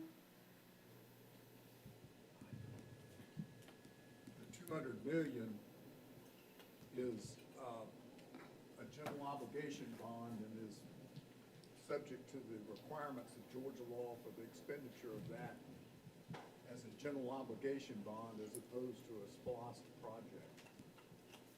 Thank you. So Payable out of, it would be paid out of SPOS funds, which SPOS funds can be used to pay any bond debt. We have no bond debt at the moment. So even if we had previously had a bond that was used for some other purpose, whatever that may be, this SPOS funds can be used to pay that. thank you. It can also pay the $200 million that would be authorized in this resolution. Thank you. So what I hear in that is that there's not just possibilities for Savannah Classical in that, it's possibilities for any lawful investment in the other charter schools. And I think what I'm hearing that there is a difficulty either philosophically or legally in paying capital improvements for property that's not ours. But there is time and $200 million of opportunity to figure that out. So I don't understand why my colleagues are seeing that as either or. I don't read it that way. I read it as above, that the bonds are only supposed to be utilized and leveraged against projects already on the list. And if we're going to, and maybe I'm wrong, that legal definition means I can't even, I'm not legal. I see it as if we're going to use that 200 bond to go back to the other charters, and I would hope go back to all of our schools if we're soliciting for other projects, we're going to have to get rid of some of the other ones. But why, if we're going to say, yeah, and we're just going to use the bond for that anyhow, why wouldn't we just keep it included? Because we just said if we're taking out a bond and then paying it off, we're paying interest on it anyhow. So I don't see a problem with having 0.5% of our budget already in there. Yeah, Ms. Holland, Mr. Kachmar. Very quickly, I don't see this in any way, Dr. Watts, as a pro-Dr. Watts or anti-Dr. Watts discussion. Thank you. That wasn't even on my mind. Thank you. What I am captivated with is the thought that we're using public money, private property. That's all. And is that our prerogative to do? And if there is a way to help our charter schools without crossing that bright line, good. So I don't see it as, oh, I'm supporting Dr. Watts at all. Okay. Mr. Kachmar. Yeah, I mean, that's exactly the point. I'm supportive of everything else in there for charters. If any charter came to us and said, give us one of your facilities because we need space, I'd say, let's make it work. My issue is giving public funds to private property, to benefit private property. On the analysis of if we can use $200 million in bond debt repayment to pay for anything, so might as well leave it in, I could equally say you might as well leave it out because we can do it, we can use it for anything. But Charters have come to us since East Blost 2 was up and said, we need help with facilities, and we have said every time, we'll give you money for technology, we'll give you money for transportation, we'll do some other things that are not capital facility improvements, but we're not giving you funds for capital facility improvements. And we had the ability to use bond debt repayment funds in E2, E3, and I think we paid it off in E3, right? At the end of E3. Correct. So, Correct. and instead of saying, hey, charters, we're going to talk to you about what we do with our bond money, we said no. We're going to use it just to repay down bond debt. So I have no confidence of what I'm hearing here, which is, hey, other charters, don't worry about it. We'll take care of you. We'll talk about it. They've heard that for 4 East Blosts, and we're not there.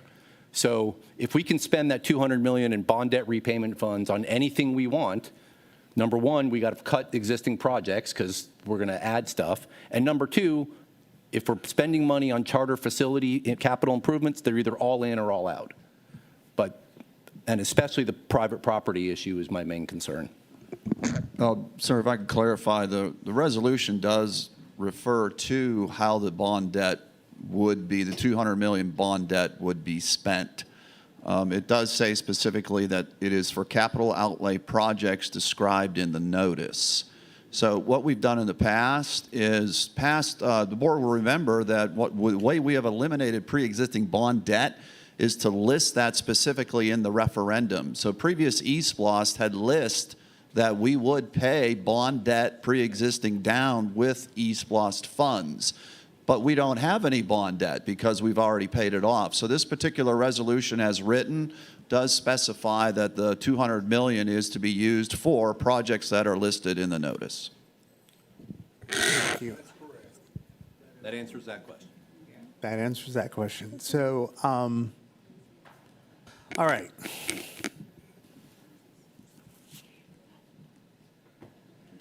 I am the only person that sits on this board that's ever started a charter school. I'm going to tell you how charter school finances work. Charter schools, we give charter schools X amount of dollars. Out of those dollars, they pay salaries, they pay everything. They don't have an East Blost. And as far as the grants, those grants are not given every year. It is not $100,000 a year. What charter schools do is, and you know,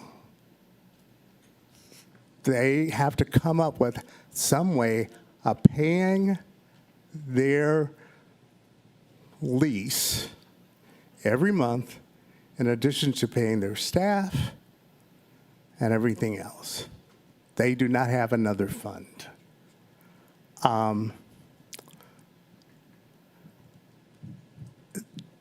My position, of course, my position is, and let me get something else. I have to say this. I am tired of hearing public schools and charter schools. Charter schools are public schools. I'm tired of hearing district schools and charter schools. Our public charter schools are part of this district. When we get our scores back from the state, those charter schools are listed along with every school in Chatham County. I commend Dr. Watts for actually reaching out to the charter schools and letting the charter schools know you are part of us. I understand the conundrum that some of my board members have, and I respect that. I totally respect that. And by the way, please understand, these board members are not anti-charter. So please do not go out of here saying they're anti-charter. They are not. We just have a philosophical difference. My philosophical difference is I want this to be the beginning of a new day in Chatham County where our charter schools, when we look at East Blost, when we go to the voters, when we go to the voters, I want the voters to know charter schools are included in this, because guess what? Charter school parents are taxpayers like everybody else. So, we're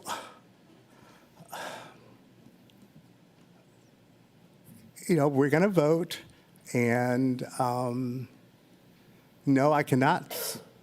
I cannot support the amendment, but I need some guidance on how we do this vote, because we had an original. There's a motion on the floor.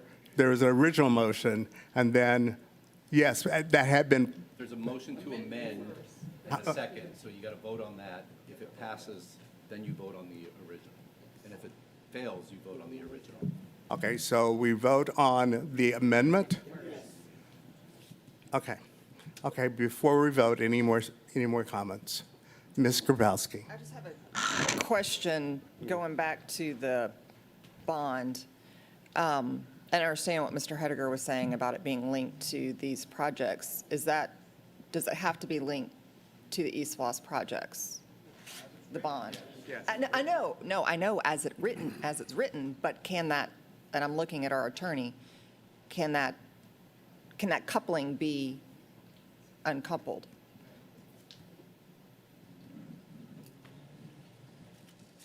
I would not recommend it. Okay. That's what I needed. Thank you. To answer the question, I don't think we can issue $200 million worth of bonds and then spend it on something that's not on the list. So that's correct. Okay. Thank you. I just wanted that clarification. Thank you. Okay, any other questions? Yeah, Dr. Bringman? Yeah, I support the resolution as it stands. And I want to have that good faith, that olive branch for all of our public schools. But some of our public schools that are deemed charter chose to be separated, chose to find their own building, chose to find their own staff, to use a pay system they get to decide on, chose to be outside.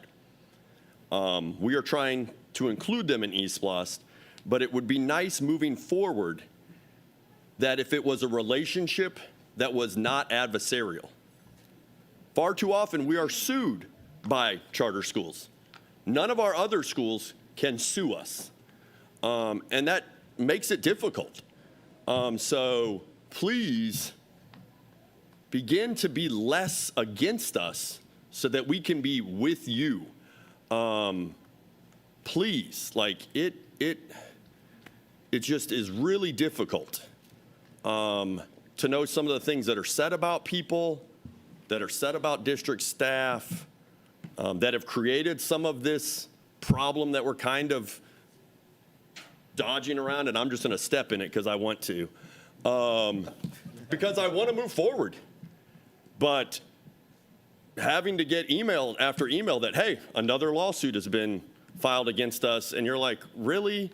Haven't had a telephone call, but that would have been nice to have been told as a board member that one of our schools had an issue with us, that wanted to sit down and have a conversation with us, to wanted to discuss some of the issues they were having, rather than, oh, boom, lawsuit. Because I haven't had that telephone call from a charter school that said, this is a problem I'm having with the district. You're one of the board members of the board that is over top of all of our schools in Chatham County. Can you sit down and help me to be an intercessor? Because that's what I see our role as. When I had a parent literally this morning, problem already solved. That's my job. But a lot of times, that has been skipped completely. And I definitely have found out about many, many things without ever knowing anything was actually happening out in the community, and then we get hit with a lawsuit. Oh, and then we get hit with another lawsuit. So let's try to be less adversarial. Let's try to be less, I gotcha. Let's try to be, hey, last minute meeting, boom, gotcha. We ask our children to be better than that, and to be open and transparent, and everybody wants us to be transparent. But that really isn't the relationship that I have felt for the 6 years I've been on this board. So I'm sitting up here today trying to take a step forward in a relationship, but I want it to be a healthy relationship, not a battered board member relationship, because that's how it feels when we keep getting told how we're being treated by some of the schools that have elected to be charters. Thank you.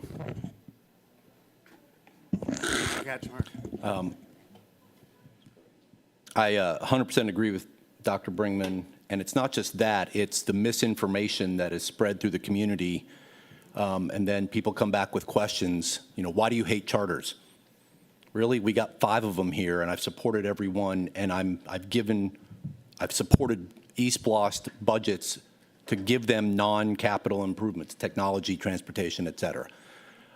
The other point I wanted to make on that is charters come to us and say, hey, we don't like what you're doing. We want something different. We think we can do it better. We sit down with them and evaluate their proposal, and then the school district and the charter school enters into a contract. It's a charter contract. They sign it voluntarily, we sign it voluntarily. It's a negotiated document where we talk about everything under the sun related to that charter's relationship with the school district.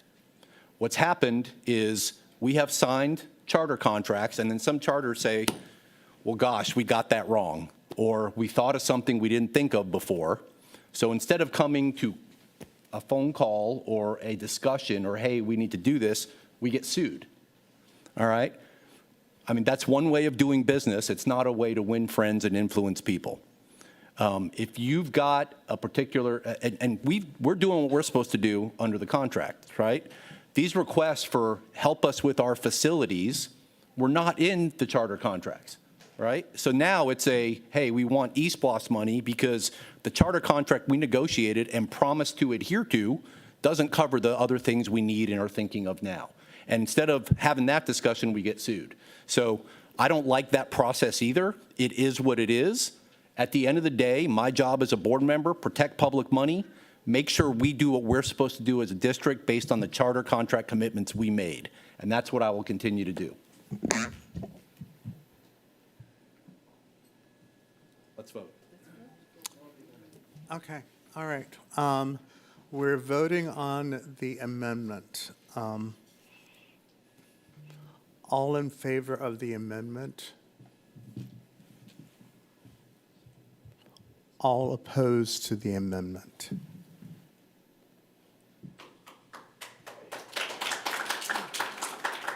All right. Oh, sorry. I know. Okay, now we're voting on the resolution, correct? Okay, all in favor of the resolution? Yes. Yeah? The actual resolution, yes. Good, wonderful. Yes. I'm sorry. There was a motion earlier. That was early. Yeah. Yeah, okay, all right.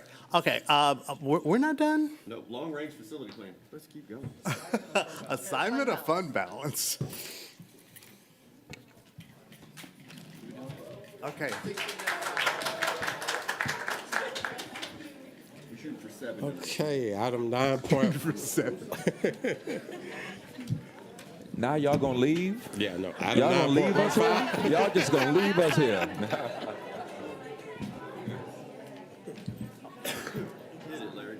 Let's go. General fund assignment of fund balance.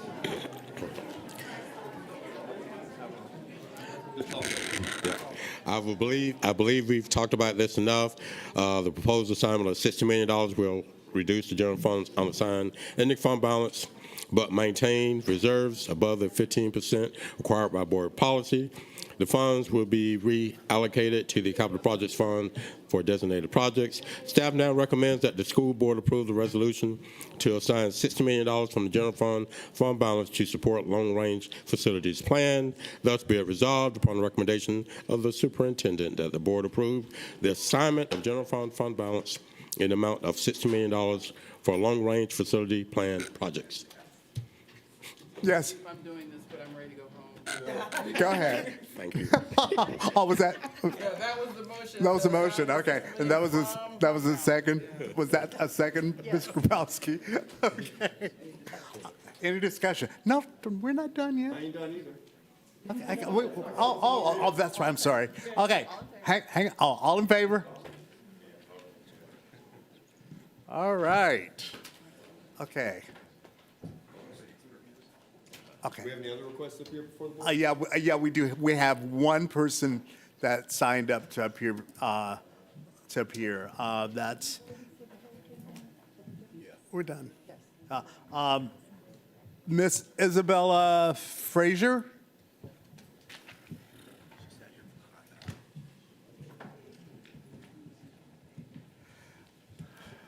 Thank you. You have 3 minutes.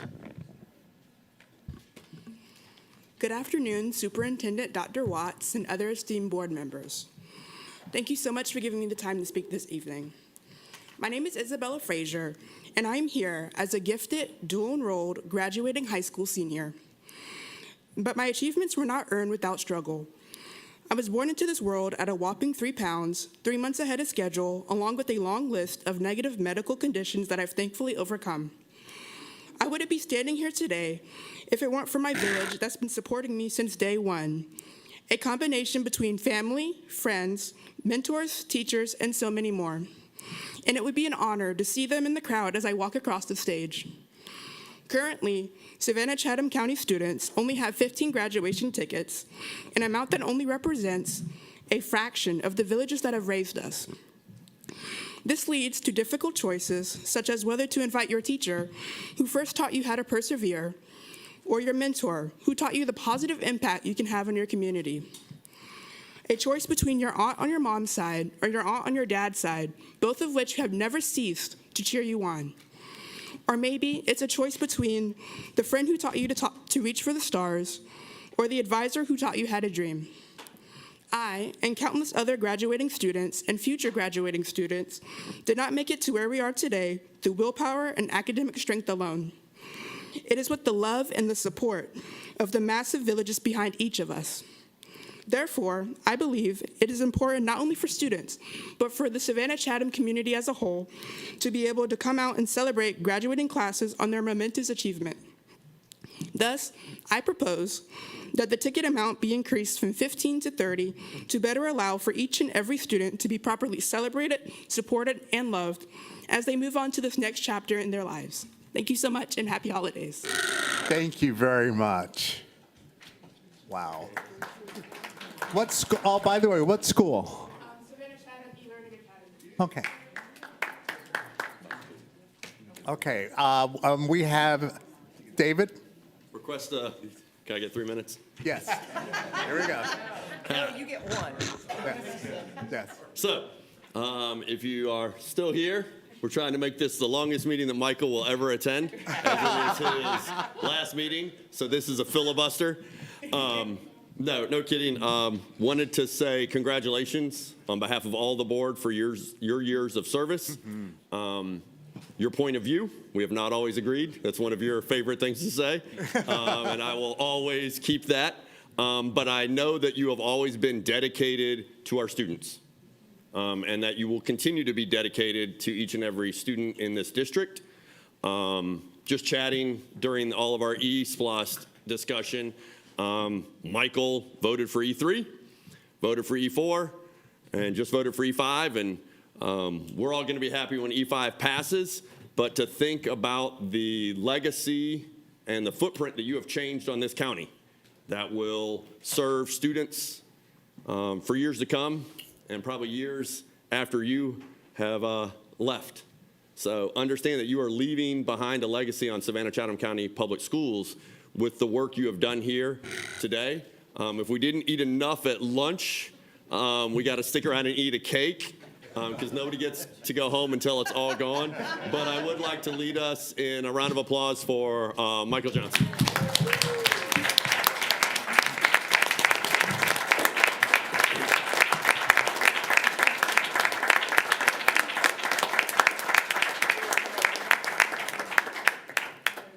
You may kiss the bride.